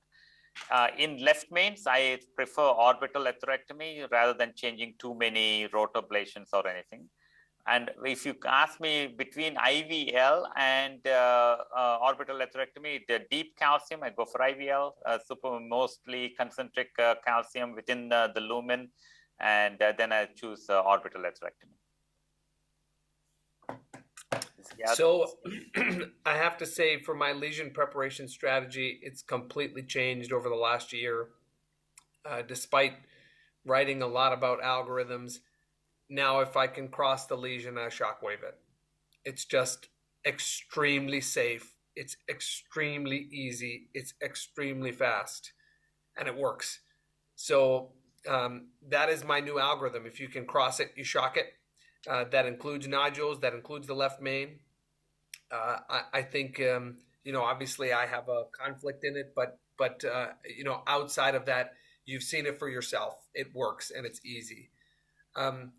If I was to use an atherectomy device, I think if I have a calcific nodule, my preference is to use the retrograde approach with CSI. So you cross the lesion on glide assist and then come back and get it on your way back so that it actually hugs into the inner curve. That being said, I don't like CSI when the lesion is very, very, very tight. So if you ever go in with your Viper wire and you pull on the wire a little bit and the wire won't move, the wire is pinned between the calcified lesion and the vessel and the soft tissue. And then I like to describe that as uncaging a bull. So you go in, you're spinning with a huge amount of force and RPM, and then when it finally releases, it goes into the wall. I believe that's a perforation risk. So my take-home message is IVL if you can cross it, shock it. If you're going to do a left main and the proximal vessels, use a bigger burr. You're trying to debulk nodules, not just cross. So I'm in favor of using bigger burrs in that situation. So my sort Dr. of Mahesh, Dr. Mahesh, we have a couple of questions in the chat box.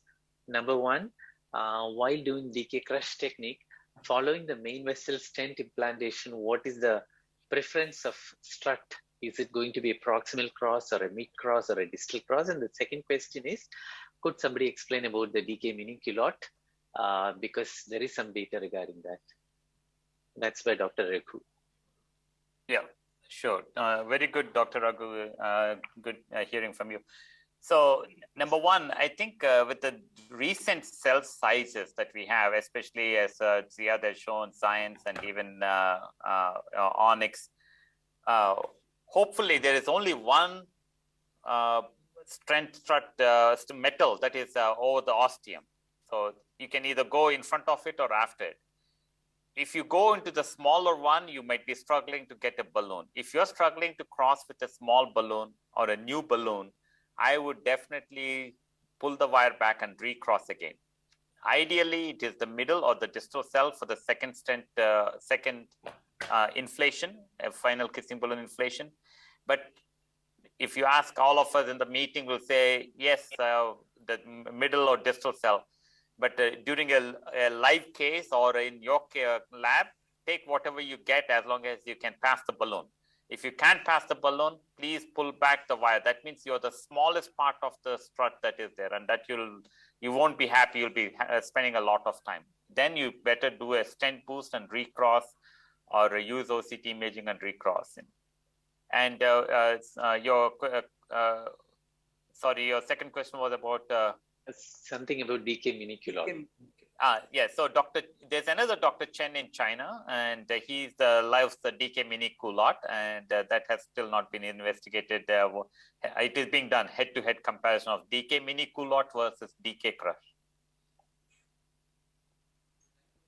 The thing with culotte, which is interesting, is it's the same number layers of metal. They're just spread on the other side.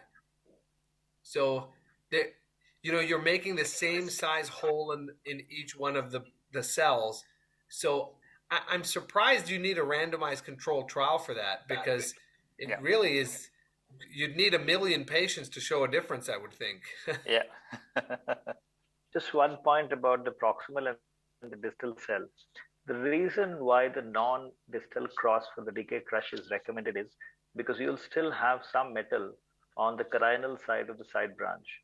If one goes through the distal strut, or if one hasn't actually got a proper expansion of the side branch stent on the carinal side of the side branch, if one goes distal, you might actually pull the strut away from the ostium of the carinal of the side branch. I mean, I don't know if I'm being clear. It's clear in my mind. What I'm trying to say is there must be some metal to elute drug at the side branch ostium on the carina. So that is the reason why a non-distal cross is recommended. If you go for a proximal cross, the main branch part of the vessel is going to be covered by the drug which will come out from the main branch stent. The side branch part of the ostium, the part opposite the carina is definitely given a drug from the side branch stent.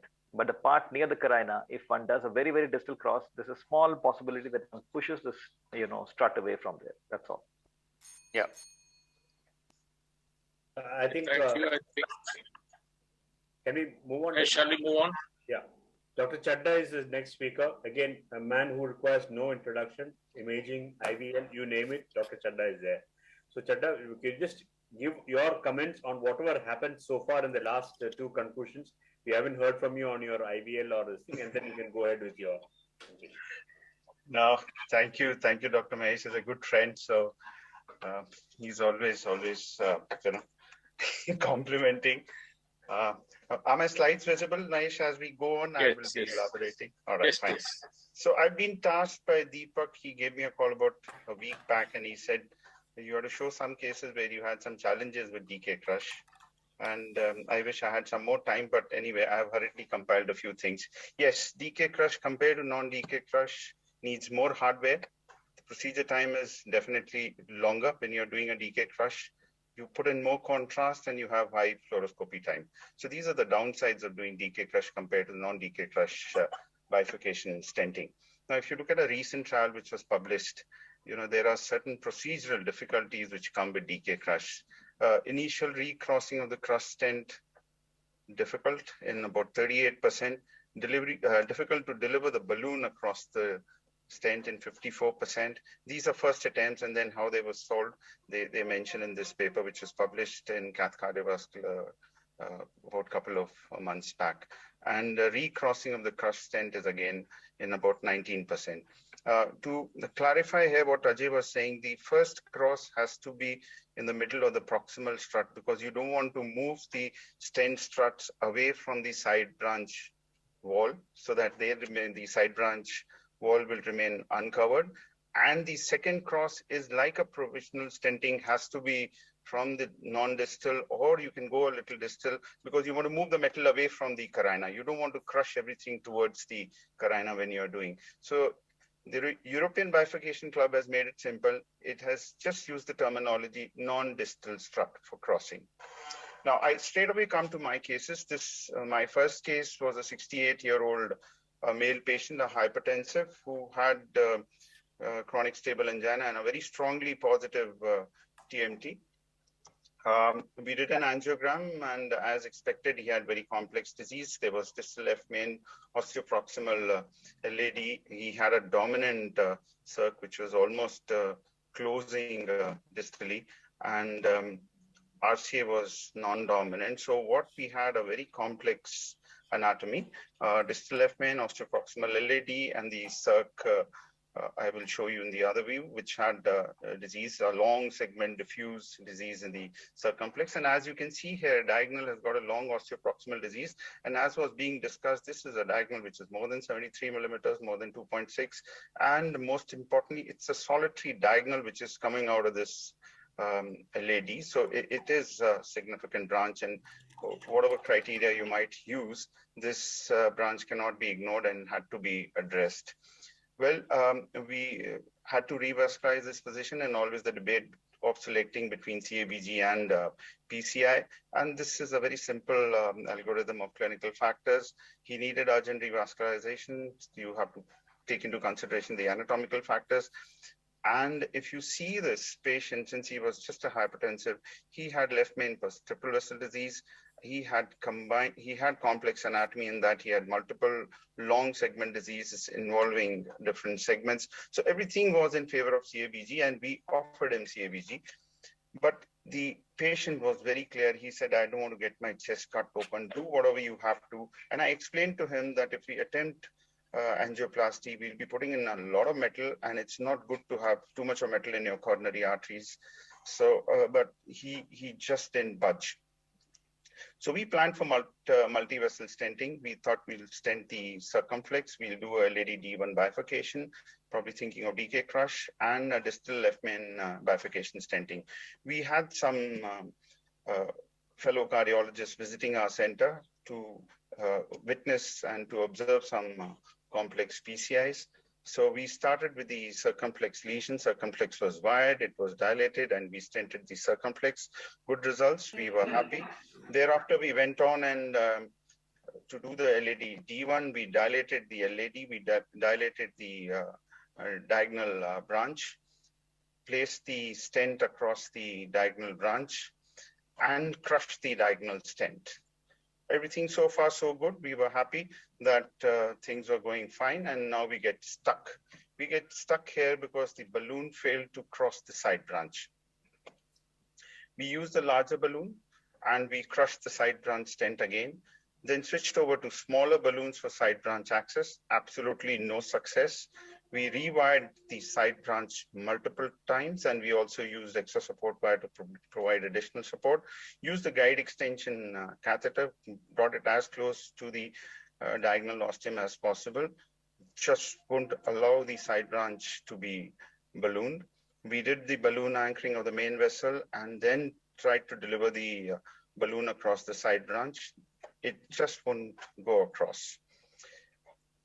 We probably then did a stent boost, and there was deformity in the proximal part of the stent which was noticed. And if you can see in the magnified images, the proximal part of the diagonal stent had kind of twisted, or maybe we had damaged it by pushing the balloons and the guide extension catheters. We really didn't know what led to this.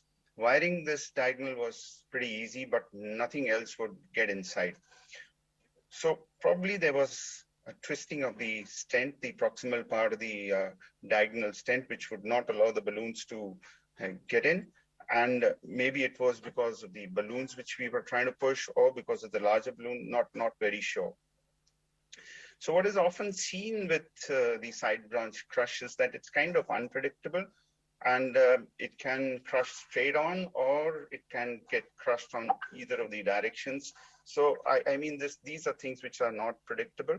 So it's always safer and better to keep a little more stent struts, at least 2 struts into the main vessel when you crush, because that gives a platform for the re-entry. Patient started complaining of little pain in the chest, so we thought we should go ahead and finish the distal left main angioplasty. And at this point of time, since he was complaining of chest pain, we dilated the distal left main, we stented the distal LAD, and then we stented from left main to LAD. We thought we changed our strategy. We thought we'll now do a tap.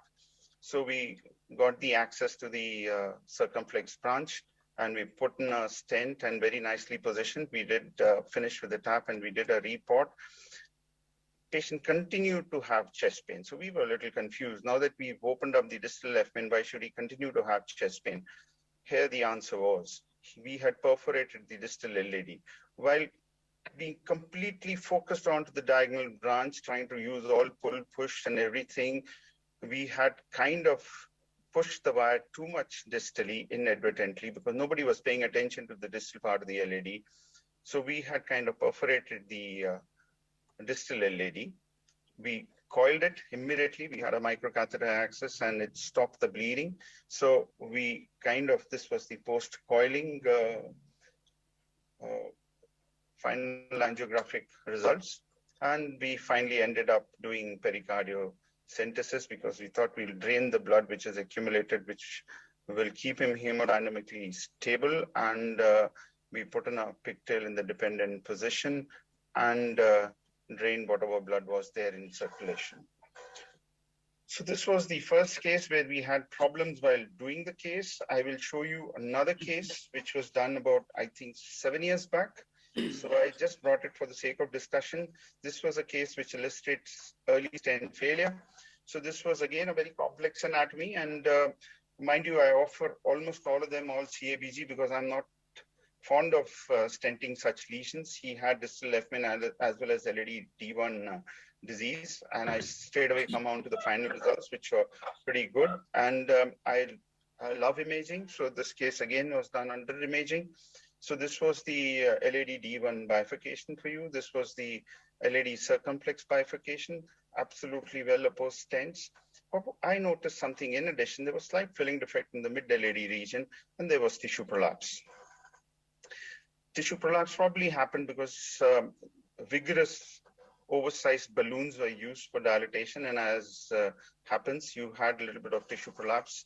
And I thought, let me call this patient back for a follow-up. And at 9 months, I called him back. Circumflex was gone, and there was restenosis in the mid-LAD segment. And when I did the OCT for this patient, the images were not very, very complementary. For the sake of time, I'll go on to the still images. There was ISR at the site of tissue prolapse, and this was a segment which had the overlapping stents, as you can see. And it was, even though it looks very neat on images, but it was very bad for the patient, and the circumflex ostium was gone. Circumflex had restenosed. So I was kind of introspecting, I was kind of studying as to why this has happened, and is the bifurcation angle important? This probably I checked because everything we do is DK Crush, and we don't give too much of importance to the anatomy. So if you see the different angles which are there, which is, which are of importance, the angle A is between the proximal, between the left main and the circumflex, and the angle between LAD and circumflex, which is also called the bifurcation angle, is termed as angle B, and the angle between the left main and the LAD is termed as the angle C. Now, if you have a wider bifurcation angle, it is associated with early atherosclerosis and inadequate stent expansion at the side branch ostium. Now, these images have been taken from the case which I had done. And these lesions are best treated with TAP because with the DK Crush, the side branch position is kind of not good. If you have very narrow bifurcation angle, there are chances of final kissing balloon failures or carinal shifts and early stent thrombosis. These lesions are best treated with culotte and crush because then you ensure the side branch coverage well. As we've discussed this evening, the side branch is the HLEC or bifurcation stenting. Well, provisional stenting is not affected by the bifurcation angle, and that's why the results are very, very good. Well, there was a very interesting paper which let's look first at the wide bifurcational angle and the DK Crush. And as I was telling you, the insufficiently crushed stents and the incomplete strut coverage is what is responsible for the early stent failure, which happens because of the wide bifurcation angle.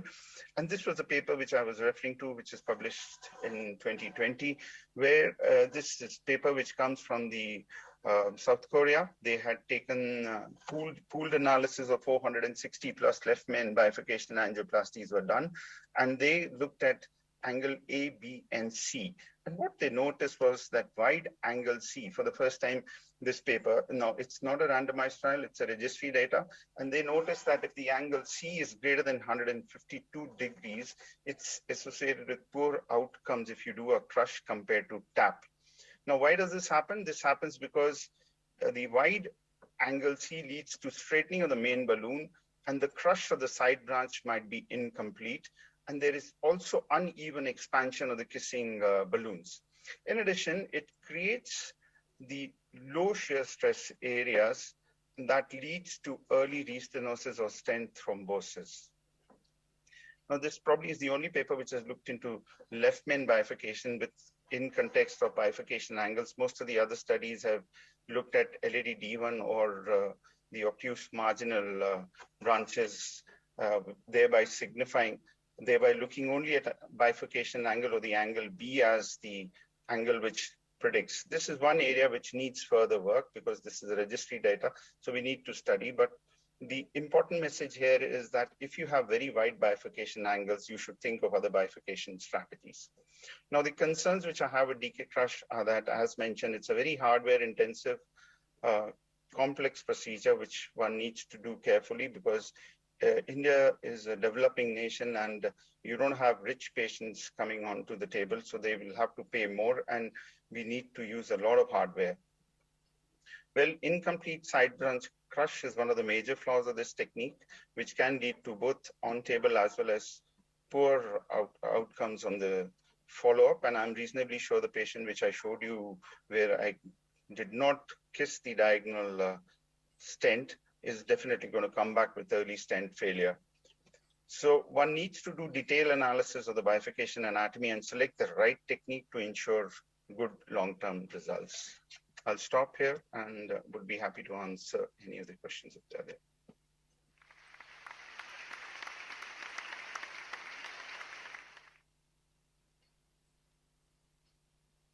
Thank you, Dr. Chadda. We've got 5 minutes and 31 seconds. And I believe that the first question should come from Dr. Deepak, because we had a similar situation in the last live case that we did, where Dr. Rajiv and me were again sharing the session.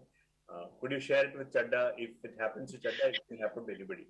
Yes, sir. Yes, sir. I'm so happy listening to seeing your case. In fact, just a couple of weeks earlier, we had a live case from Caritas Hospital, wherein Dr. Rajiv and Mahesh sir were sharing the session, and we almost took 3 hours to complete the DK Crush, and we exhausted all our hardwares, all our 1 millimeter, 1.5, 1.25 millimeter in the cath lab, and we were very fortunate that ultimately the guide extension catheter helped us to get the balloon across into the side branch. And we tried crossing through multiple struts, multiple cells. We tried multiple balloons. We tried anchoring support from the LED. Nothing would help us. And ultimately, the guide extension catheter helped us. Again, it happened both the situations, that is in the first cross and following kissing balloon dilatation. Even with the second cross, we had so much of difficulty. And finally, the guide extension catheter was our savior. And one more thing that happened with us was all the balloons that crossed into the side branch, everything ruptured. That is 1 millimeter, 1.25, 1.5 millimeter, all the balloons ruptured. And ultimately, with the help of guide extension catheter, we were able to get a 2 millimeter non-compliant balloon into the side branch. And that finally helped us out. Thank you, sir. Thank you. And again, Dr. Mahesh and Dr. Raji was there with me whole throughout 3 hours, and we were happy to complete that particular case. Deepak, I didn't have the luxury of 2 to 3 hours because the patient started complaining of chest pain. And this pain was because of distal LED perforation. And it was not because of his left main. So I thought he's got chest pain because the left main has to be addressed immediately. And I went ahead and very quickly finished the distal left main with a tap, and then realized that the chest pain is probably because while maneuvering all this balloon anchoring and guide extensions, I have pushed my wire rather too hard in the LED. So I mean, these are challenges in DK Crush. One need not forget. I could not dig out. I've got 2-3 more challenging cases. In one of the cases, the wire went through the distal strut and it kind of crushed the entire side branch stent onto the towards the carina, and I just couldn't fix it. So I mean, it sounds and looks very nice, but as your numbers will grow, each one of us will have our days when we'll be against the wall. And then you haven't spoken at all. So Dr. Thomas and Dr. Sampath is there with us. All right. Your comments, please. Just one quick question. When you select stents for DK Crush, is the radial strength of the stent more important, or the side branch axis, the cell size, linkage, which is more important? Radial strength to prevent recoil, or the accessibility of the side branch through the cells? So if you see the benchmark testing, I did a review some time back, and Ultimaster turns out to be the stent with the best radial strength. But it's not the stent is not being spoken about because probably they are not helping us organize the meetings. So they've done an analysis. There was a lot of talk about Zines. Yes, I'm fond of Zines. But if you look at the benchmark testing again of different stents, which is Synergy, Zines, and Onyx, each one of the stent claims that they have the largest cell size for getting into the side branches. The only problem with the Zines platform is that it's got a link, and if you go through, and if the link comes in front of the side branch, whatever you might do, the link is going to stay there. It does not get away. Ajay kind of commented on the cutting balloons. I'm very fond of cutting balloons, even whether there is data or no data, but there is data now. When you do rotational atherectomy for calcium, you also ablate fibrous tissue, and this is what histopathological studies are telling us, that you do not ablate only calcium, you also ablate fibrous tissue. If there is a lot of fibrous tissue against the side branch ostium, it's always wise to cut it. When we do bifurcation stenting and we do kissing, we see very nice expansion of the side branch balloons. Balloons are very nice. We feel that at high pressures, we've kind of optimally expanded. Moment you deflate the balloon, stent comes back to its original position because it's got a thick fibrotic ring around it, and the result looks, suboptimal. So I feel that this fibrous tissue has to be cut. Otherwise, you will have a lot of tissue prolapse happening in the main vessel on the side branches. As I showed you, overlap segment was dilated with very high pressure balloons, and you have this fibrolipidic tissue protruding in through the cells, which becomes nidus for ISR at a later date. I do feel that osteal fibrotic lesions should be cut. Absolutely. We have finished the time. We'll have to go to the next speaker, and then we'll come back for discussion. Dr. Rajiv is frozen again. So, shall we go on to the stop item? Please.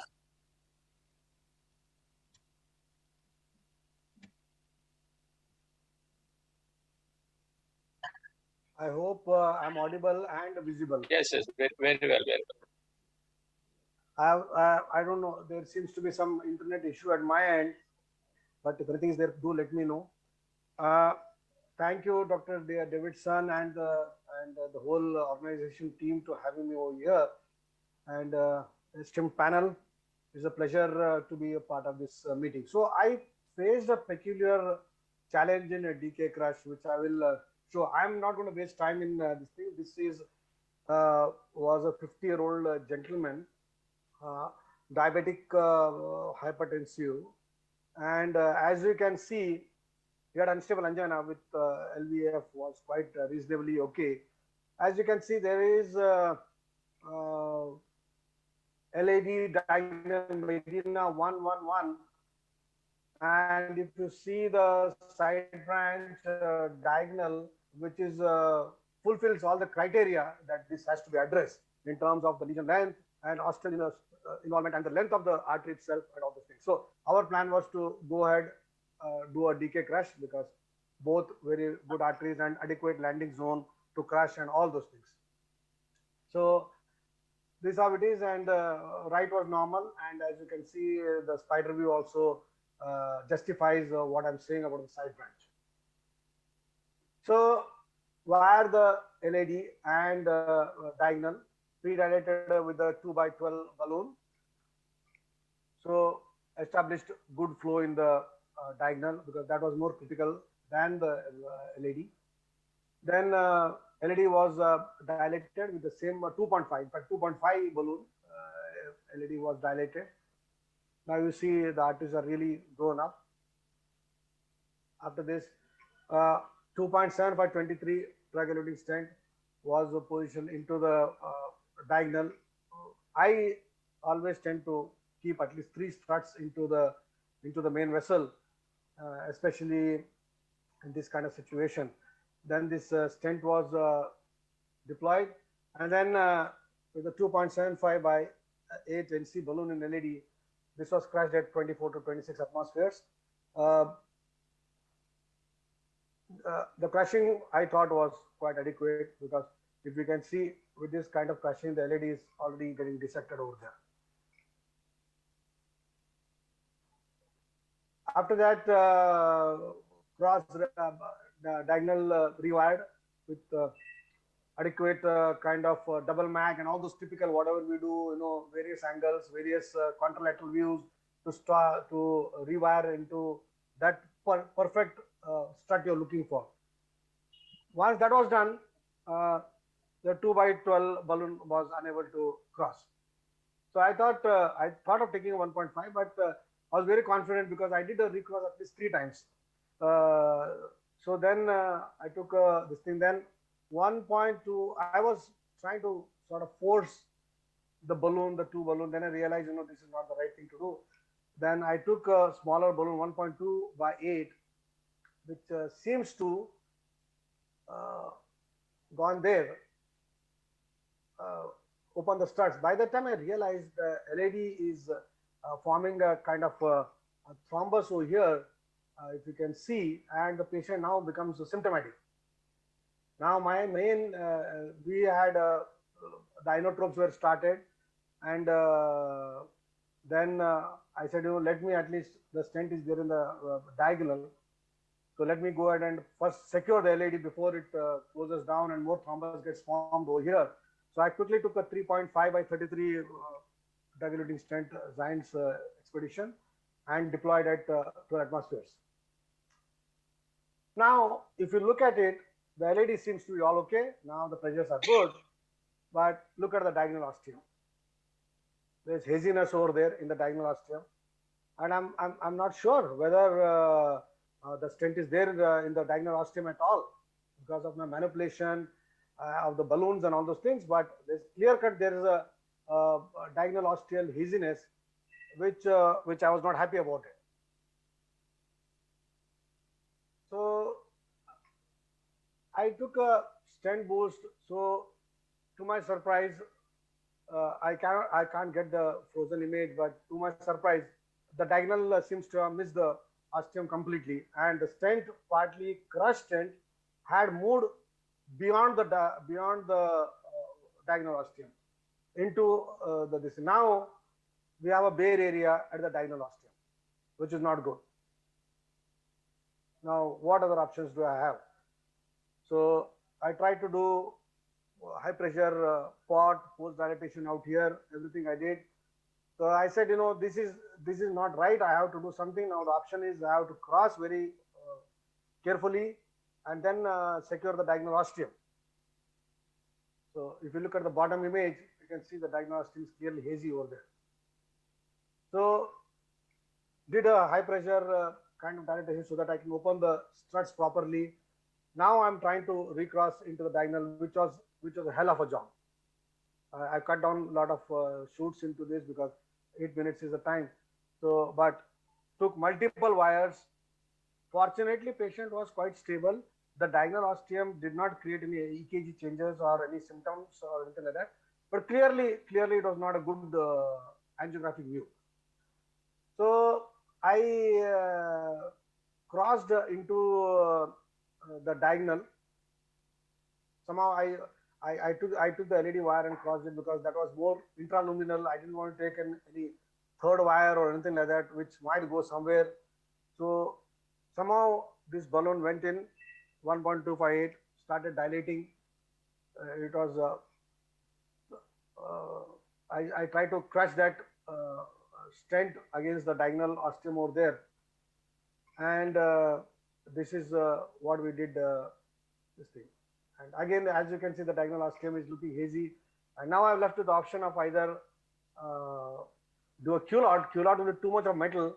So I thought, why don't I do an internal crush in this kind of situation?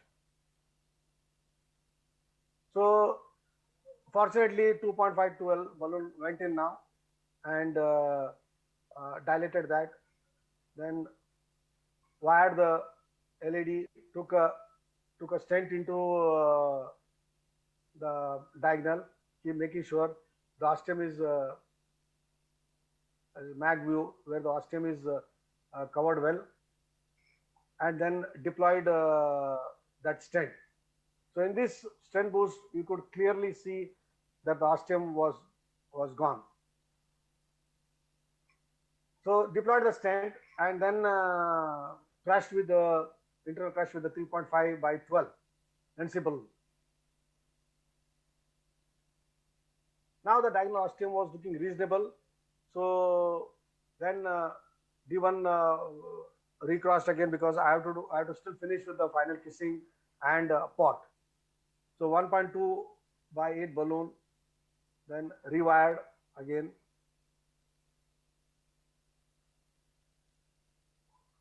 This is a 2.75 by 8 NC balloon. Opened this thing. The LED stent was quite adequately opened. So then did a kissing balloon inflation. I don't know, somehow this slide is jumping from here.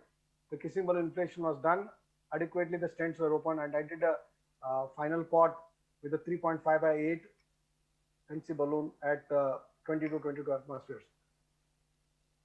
So this was the final result, as you can see, and the ostium looks quite good.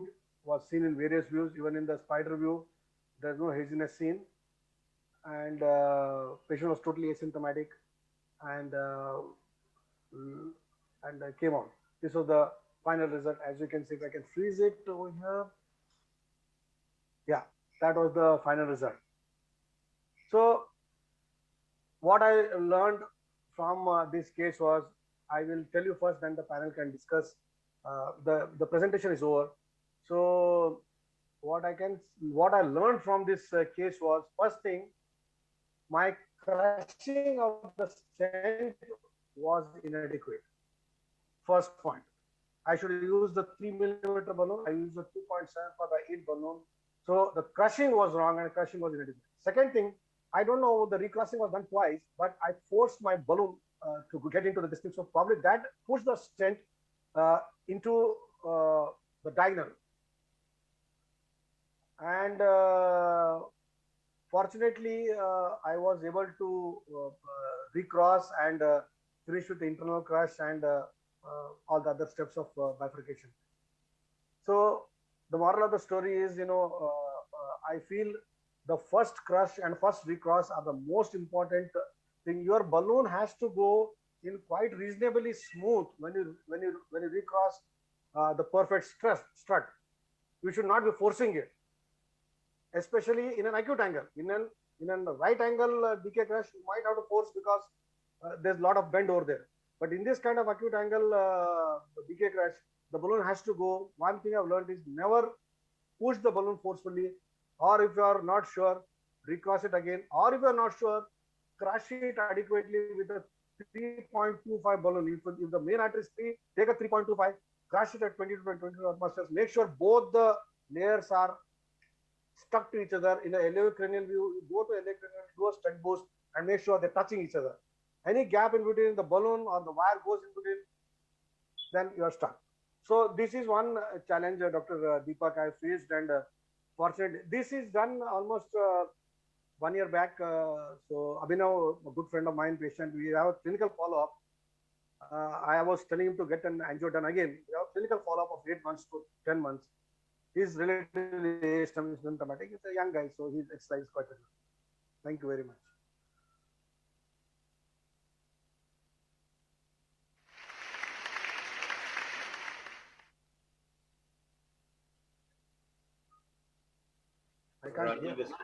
Dr. Rajiv is frozen again.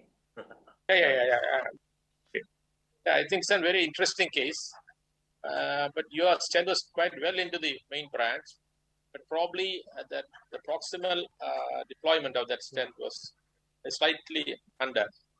That's why the subsequent balloons pushed it further down. But it's good that you recognize that it has gone beyond that. So I didn't initially see that going into the segment.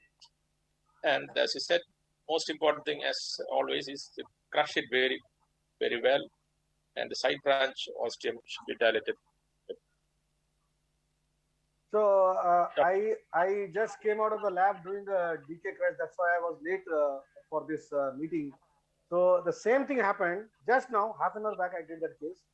So I crushed the side branch stent. The LED was 3.25, but I crushed it with 3.5 and I did multiple crushes, front, back, at the point, and I made sure in the yellow crane both the struts are hugging each other. I said, I don't want to do this again. And Yeah. I Once crossed, bitten, twice shy.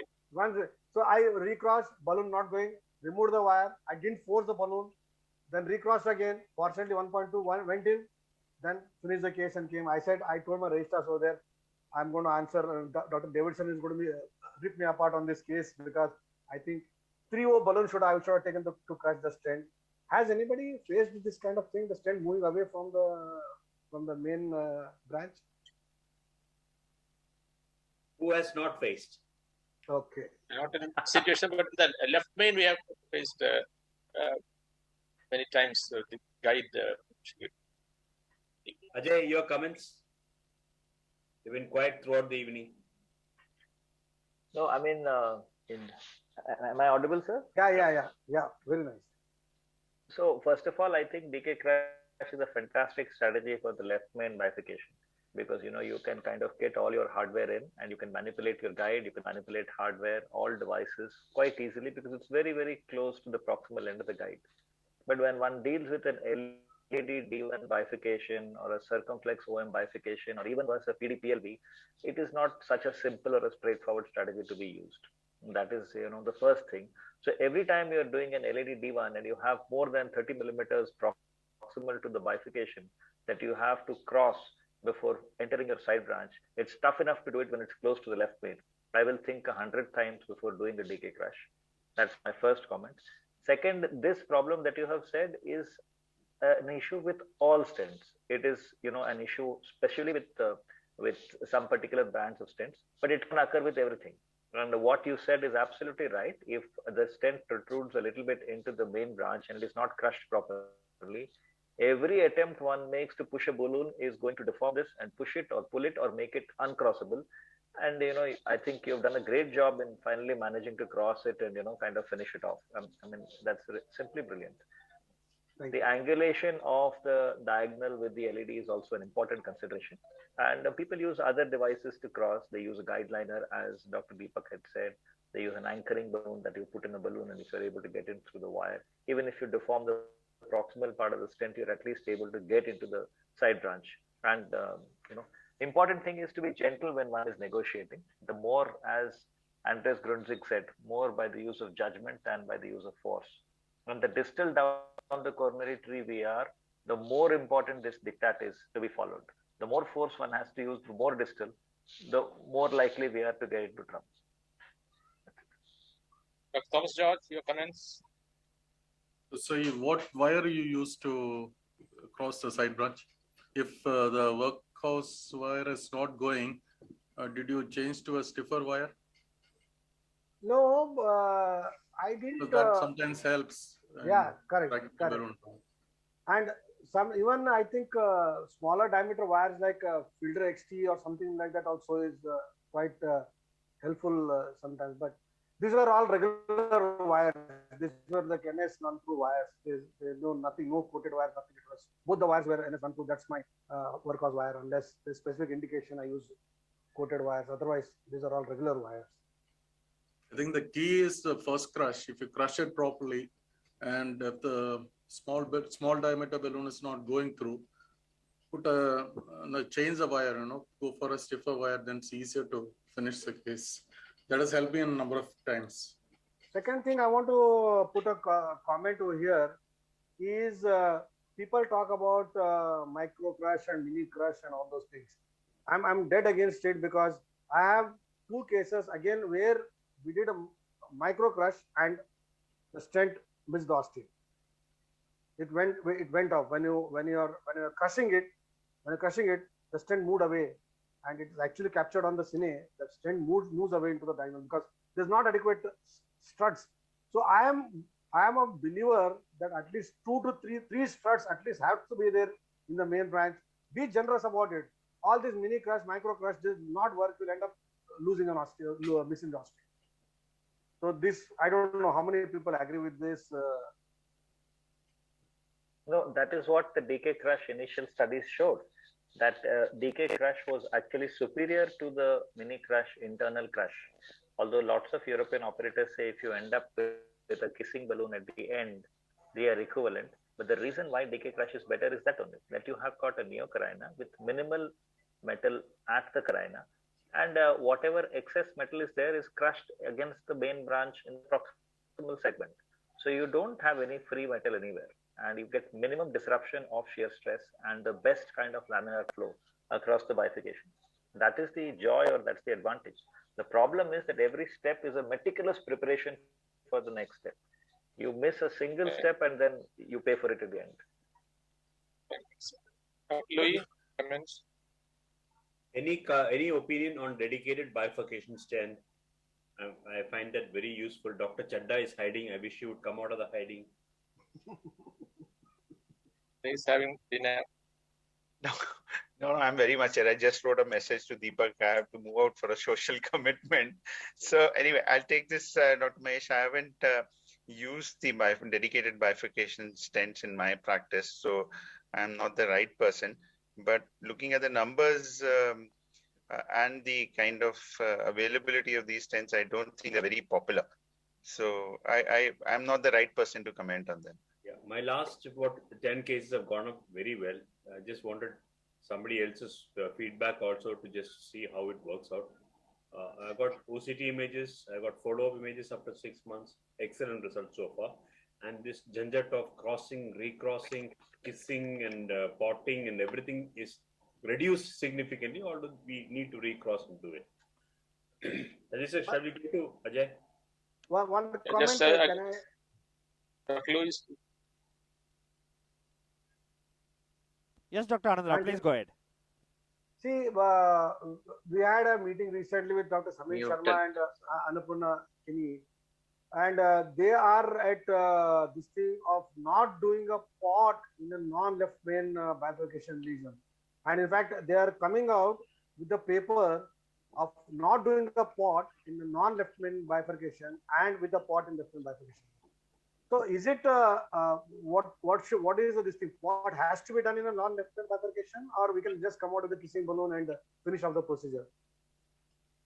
I think the pot is a mandatory requirement because your distal and proximal vessel diameters are going to be different, and you're going to choose a stent which matches the distal diameter. If you don't optimize the proximal vessel well, you will be substruct and you will kind of.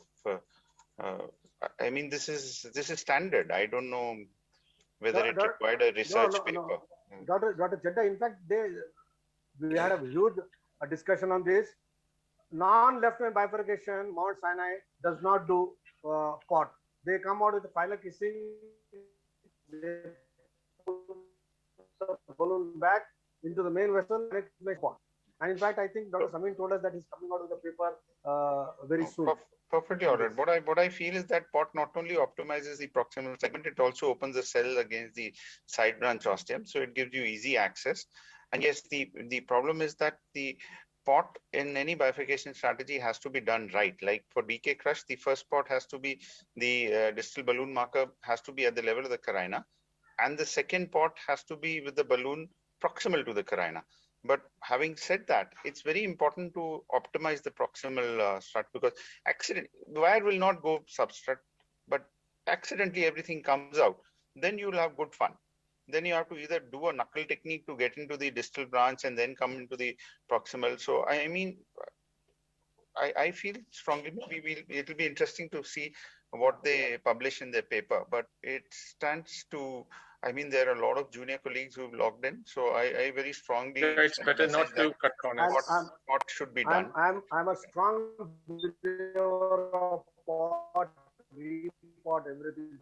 So this is what my submission is. Like, pot is a must for the final of the stand and final optimization. Ajay sir, can we go on? Otherwise, we'll not be able to finish on time. Yeah. The next speaker is also a brilliant guy, a good friend of mine, excellent operator. The only competition he has on earth is Dr. Chadda. So I request Dr. Ajay Swami to come with this talk. Please go ahead, Ajay. Thank you. Ajay, my apologies. I'll be missing your talk. No problem, sir. I'm sure there's nothing that I can teach you about this. Oh, no, that's I don't know if my is my screen visible? Yes, yes, very well.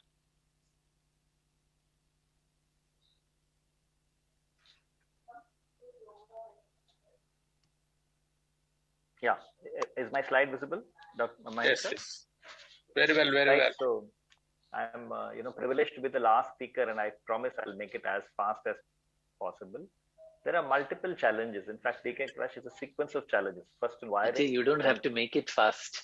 We have enough and more of time for discussion. All right. So then I've chosen a case in which every single step in this particular patient was a challenge.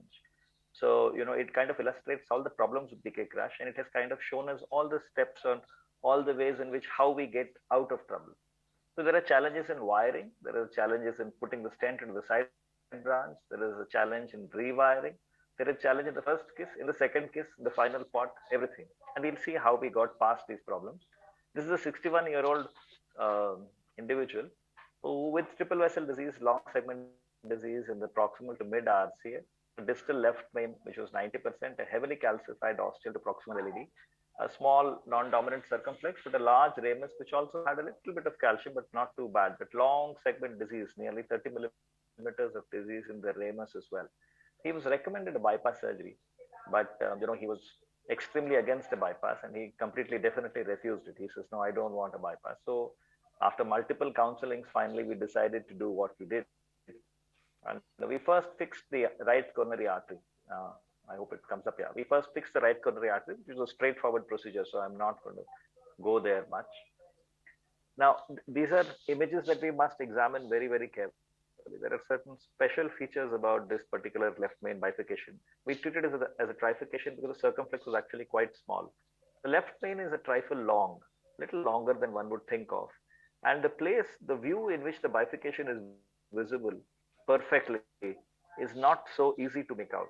The best that one can see is actually the aleocaudal, which was a modified aleocaudal, in which one can see where the ostium of the ramus is coming in from. The calcium poses an additional problem because delivering any hardware down any part of this coronary tree with 2 wires and balloons and long stents is definitely going to be difficult. However, we embarked on this task, and so we will not look at this. And the angulation which Dr. Chadha mentioned was about 45 degrees between the LED and the ramus, and we thought, yes, we'll try and get ahead. So we definitely needed to do plaque modification, and rotablation is our method of choice in this particular patient. Obviously, no imaging technique is going to start, or nothing is going to go past this unless we make some space. And we're definitely going to use a 2-stent strategy.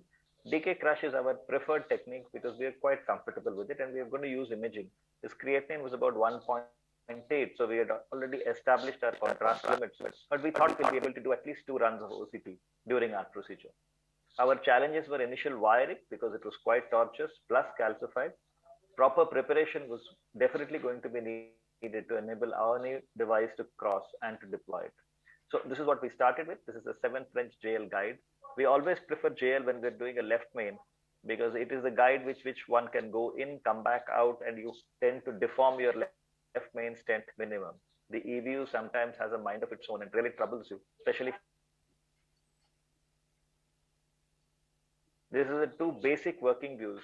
We had studied our angiogram and decided that these are the views in which we're going to work. And this is what we started with. Now, the initial wiring itself was fun. And after the wiring, we found that the microcatheter would not go for the rota. So we took in a small 1 millimeter balloon and did small dilatations along the tightest point. And after that, we were able to take our microcatheter down into the LED. As you can see that the balloon also gave a little bit of trouble before going. But finally, with a little bit of help, we were able to take the Corsair Pro down and managed to put in the rotablation. This is a 1.5 millimeter burr, and we do the rotablation in multiple segments. We've done 10 millimeters at a time, and that's how we've done it. I've just shown you the initial part and then the final polishing run, where you finish with less than 5,000 RPM deceleration in the final shot. The wiring of the ramus wasn't very difficult, and we managed it quite easily. And we thought we'll first dilate and see if we're able to do anything for the ramus. Otherwise, we'd have to switch to a rota or something else. but there wasn't much problem getting the balloon down the ramus, and we were able to dilate it well. It's got a little dissected, but that's always a very good sign because it means that one is going to get good expansion. Straight away, we decided that a single stent, long stent into the ramus is not going to be good enough. We'll definitely be using two because we had the ability to use 3 stents at this particular point. So after the ballooning, we just prepared the LED because we wanted to do an OCT because we wanted to see whether what rotablation we have done is adequate or we need to do some more. We need to upgrade the bar or something. After the ballooning, we were able to deliver the OCT catheter. And this is what our OCT showed us. I don't know if it will run. Yes, it is running. Thank you. So what it did show us is that there was a good amount of fibrosis, a little bit of lipid, but calcium essentially in 2 places, one at the bend over here and one at the proximal part. And the rota had done a good job of cutting it at the proximal segment. You can see the cuts in the proximal LED in the distal left main, which are fairly good. And we were confident that we will be able to get good expansion here. This is what it showed us. These are the cuts that one sees in the lower half. I don't know if my pointer is working, but you can see that there is a little bit of lipid in between, small part, but the rota has given very, very good cuts in both the part where the LED bends and in the proximal LED and the distal left main. A little bit of white thrombus, which you always see when one does a rota. So we were quite all right. We had identified our landing zones. We saw that there is some residual calcium, especially in the proximal LED, but we were confident that with other cutting balloon, etc., we'll be able to get good expansion. And this is what our cutting balloon showed us. We used both a cutting balloon and an angioscalp in this patient, and we got very, very good expansion with both.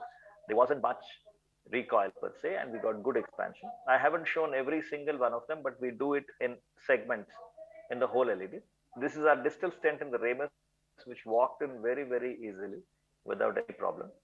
And this second view on the right side is very important because one must be sure that the outflow from the side branch is good. This is an important step in DK crush and is often missed out because this is the only stage where one can correct it. After one has placed the stent in the proximal main branch, it's sometimes difficult to get back into the distal main branch. So it's a good idea to do this angiogram in a view in which the distal part of your side branch stent is very, very clearly imaged, because this is the point when one has to decide if anything else needs to be done about it. Thereafter, distal edge is checked out. And now we had a little bit of difficulty in delivering the LED balloon. We had already cut it once, and sometimes that leads to a problem because it kind of fractures the calcium and makes it difficult. But we finally managed, and we were able to deliver the LED balloon. This is an important step because it is with the anchor of the LED balloon that we managed to deliver the second stent into the ostium of the circumflex. Remember, we have already prepared the LED at the ostium and the distal left main with a cutting balloon and a non-compliant balloon at high pressure.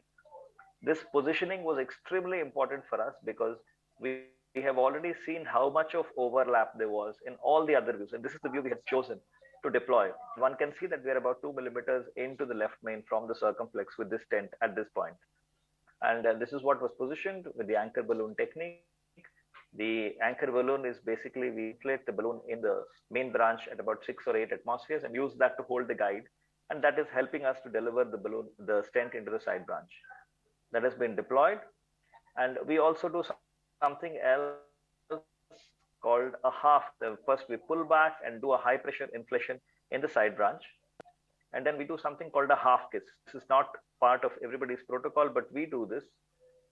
That is, we pull the stent balloon back, we pull our main branch balloon back also, and we go up at about 12 atmospheres here and high pressure on the side branch ostium before pulling out the side branch balloon and the wire, and then crush the left main part of the side branch balloon with this non-compliant balloon in 2 steps, then recross and do our first kiss. And we didn't have too much of trouble with doing the first kiss when we were able to easily recross and we were easily able to do the first kiss. I have shown these two because these positions are simultaneous. And you can see how odd it looks and how much of overlap there is in the proximal left main. This is an important point to remember because it helps us later on. If one actually wants to get into the side branch, you have to come back to the aleocaudal view rather than work in the epicaudal, in which case one will miss because the 2 vessels are practically parallel for about 5 millimeters or so in the epicaudal view. This is the LED bed preparation again for the long stent that we decided. We've already chosen the size based on our OCT. since there was a lot of taper in the proximal left main, we didn't want to bring the stent all the way up to the left main. And that's what we chose. We chose the size based on that. This is a 333, and then we've optimized that to the 3.5 after deploying this. This is our proximal optimization, which is again done in 2 stages. We do it at high pressure near the ostium and slightly lesser at about 20 atmospheres or so, where we enter into the LED. This is the side branch recross, and you can see on the right side that this is how we do it. You go into the main branch and then come back and then enter into the side branch, and we didn't have much problem crossing into the side branch at this stage, but no balloon would cross. And this is the first attempt. The balloon would not go, so we kind of pulled the wire back and then recrossed, and you can see that it is crossed quite easily. There's no problem at all. We tried to use a small anchor. We don't use very high pressure because at this point we are not sure how the main branch stent is, but still we thought we'll be able to do, but even a small balloon would not go. So then we recrushed the left main part of the LM LED stent, that is the part across the carina, did a repot and then recrossed again. This is a repot which has been done. We removed the side branch wire, re-expanded the left main, and then again recrossed. And again we rewired through the non-distal strut. And again, there was no problem in rewiring, but you can see that there was no problem in rewiring, but the balloon would not go. And we were not loath to force. We just didn't want to force it. So we again redilated the left main stent. Now, what do we do next? Since we are not sure what was happening, we decided that instead of doing a final OCT, we'll do the OCT at this stage because we've already delivered and optimized our LM LED stent. We just need to know why we are not able to cross, what is the problem, and why the balloon is not going. Is it because we have gone true, false true with the side branch wire? Is it because our left main stent is not yet fully optimized? Is it because there is some calcium chunk protruding which we have missed on our previous imaging? So that's what we did. We did an OCT. And this made us very, very confident. So we'll quickly go through this if it will run. Yeah. This made us very confident because it showed that the LED part of the stent was extremely well expanded. There was no problem at all. Just one strut in the distal left main was a little bit malapposed. That probably all the proximal optimization balloons that we were inflating were probably slightly proximal to where the bifurcation was. I'll just play this again. No. Yeah. So if one looks at the bifurcation here at about 30, you will see that the strut is slightly malapposed here. That's this segment. That's where the LED is, just the left main is just dividing into the 2 branches, and there was no problem there. It was extremely well expanded, so we were a little more confident because we were scared to push. As Dr. Anand Rao said, if you try and push too hard and you end up with a deformation in the left main, that is going to be a bigger nightmare to sort. Now we are confident that we have expanded it. We have again put in the left main balloon and done a repot and then easily crossed into the circumflex. This time we delivered our main balloon, anchored it, put in a small 1.25, did a sequential dilatation. Again, I am reminding you of our initial views in which we saw that there was a lot of overlap between the ostial proximal part of the of the ramus and of the LED. They were actually running parallel nearly for 5 to 6. So we checked in different views, and this is the that we do for the distal segment and the ostial segment separately. And that's our final shot. By this time we had exceeded our contrast limit, so we didn't do any more OCTs, but we were sure that our distal left main and the LED part of the stent was very, very well expanded anyway. The only thing was whether to do an OCT into the circumflex, and we were quite confident that this looks very good because we've done a 3 millimeter balloon expansion into the proximal ramus, which looks absolutely fine. In summary, a long left main with calcium is quite challenging. Side branch rewiring poses special challenges, and the use of microcatheters and guideliners are important to overcome all these challenges. The side branch balloon, one must be extremely careful and avoid a main branch stent deformation, and so one needs to be careful, gentle, and focused, and always be willing to rewire if required. Anchor balloon is an excellent way to deliver hardware into the side branch. Imaging helps in planning, troubleshooting, and optimization, and the troubleshooting part should never be forgotten for the imaging. So, and this is another case which I had. If we have time, we can quickly go through it. This is another left main. We got 5 minutes, 44 seconds. Right. So we'll do it in 10 seconds flat. This is the left main bifurcation. And again, the same strategy. We have burred this and then cut this. Cut both the ostia of the LED and the circumflex. And we routinely go up to 16, 18 atmospheres with the cutting balloon. This is the circumflex stent that has been delivered with an anchor. This is the anchor balloon at work, because even after the cutting, it wouldn't get delivered. But once we have managed to deliver it, there was no problem after that. This is the circumflex stent being deployed. This is our extra step, the half kiss. This has 3 benefits basically. Ensures that the circumflex stent is optimized or opposes the carinal part of the circumflex. This also ensures that we are able to open this well at high pressure. This is the first crush thereafter. Then the recross, open the strut, the first kiss. This is the LM LED stent across. I use the circumflex wire as a sepal wire routinely. This angle is very good. And then the pot in 2 branches. Then the recross. This is the second kiss. And since her creatinine was 2.2, we just did a last OCT. This is the pot again for the 2. We did the last OCT. And these are our areas. 13, 13, 14, 15 in the left main. And that's our final result. This is what we ended with. And this is what we started with. This is what we ended with. So, no, I think I'll stop here. Thank you very much.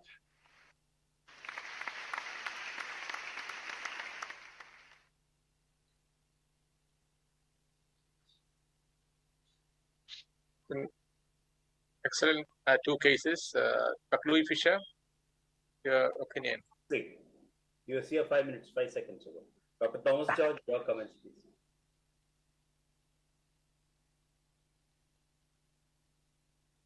Thomas, you're muted.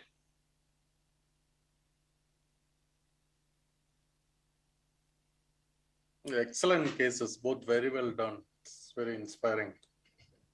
Nothing much to add. I don't think there's anything to add to this. You know, the happiest person today is Dr. Deepak Davidson. 1, his conference went off well. 2, there are so many people who didn't cross. Very true. Very true. I was so happy seeing Chadasa's case. Everybody has the same problem. Anandrao had the same problem. Ajay showed the same problem.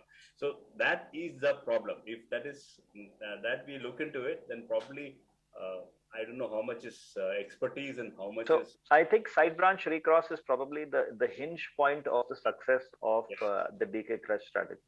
If one is the whole point of the DK Crush is the first kiss is only meant for us to cross.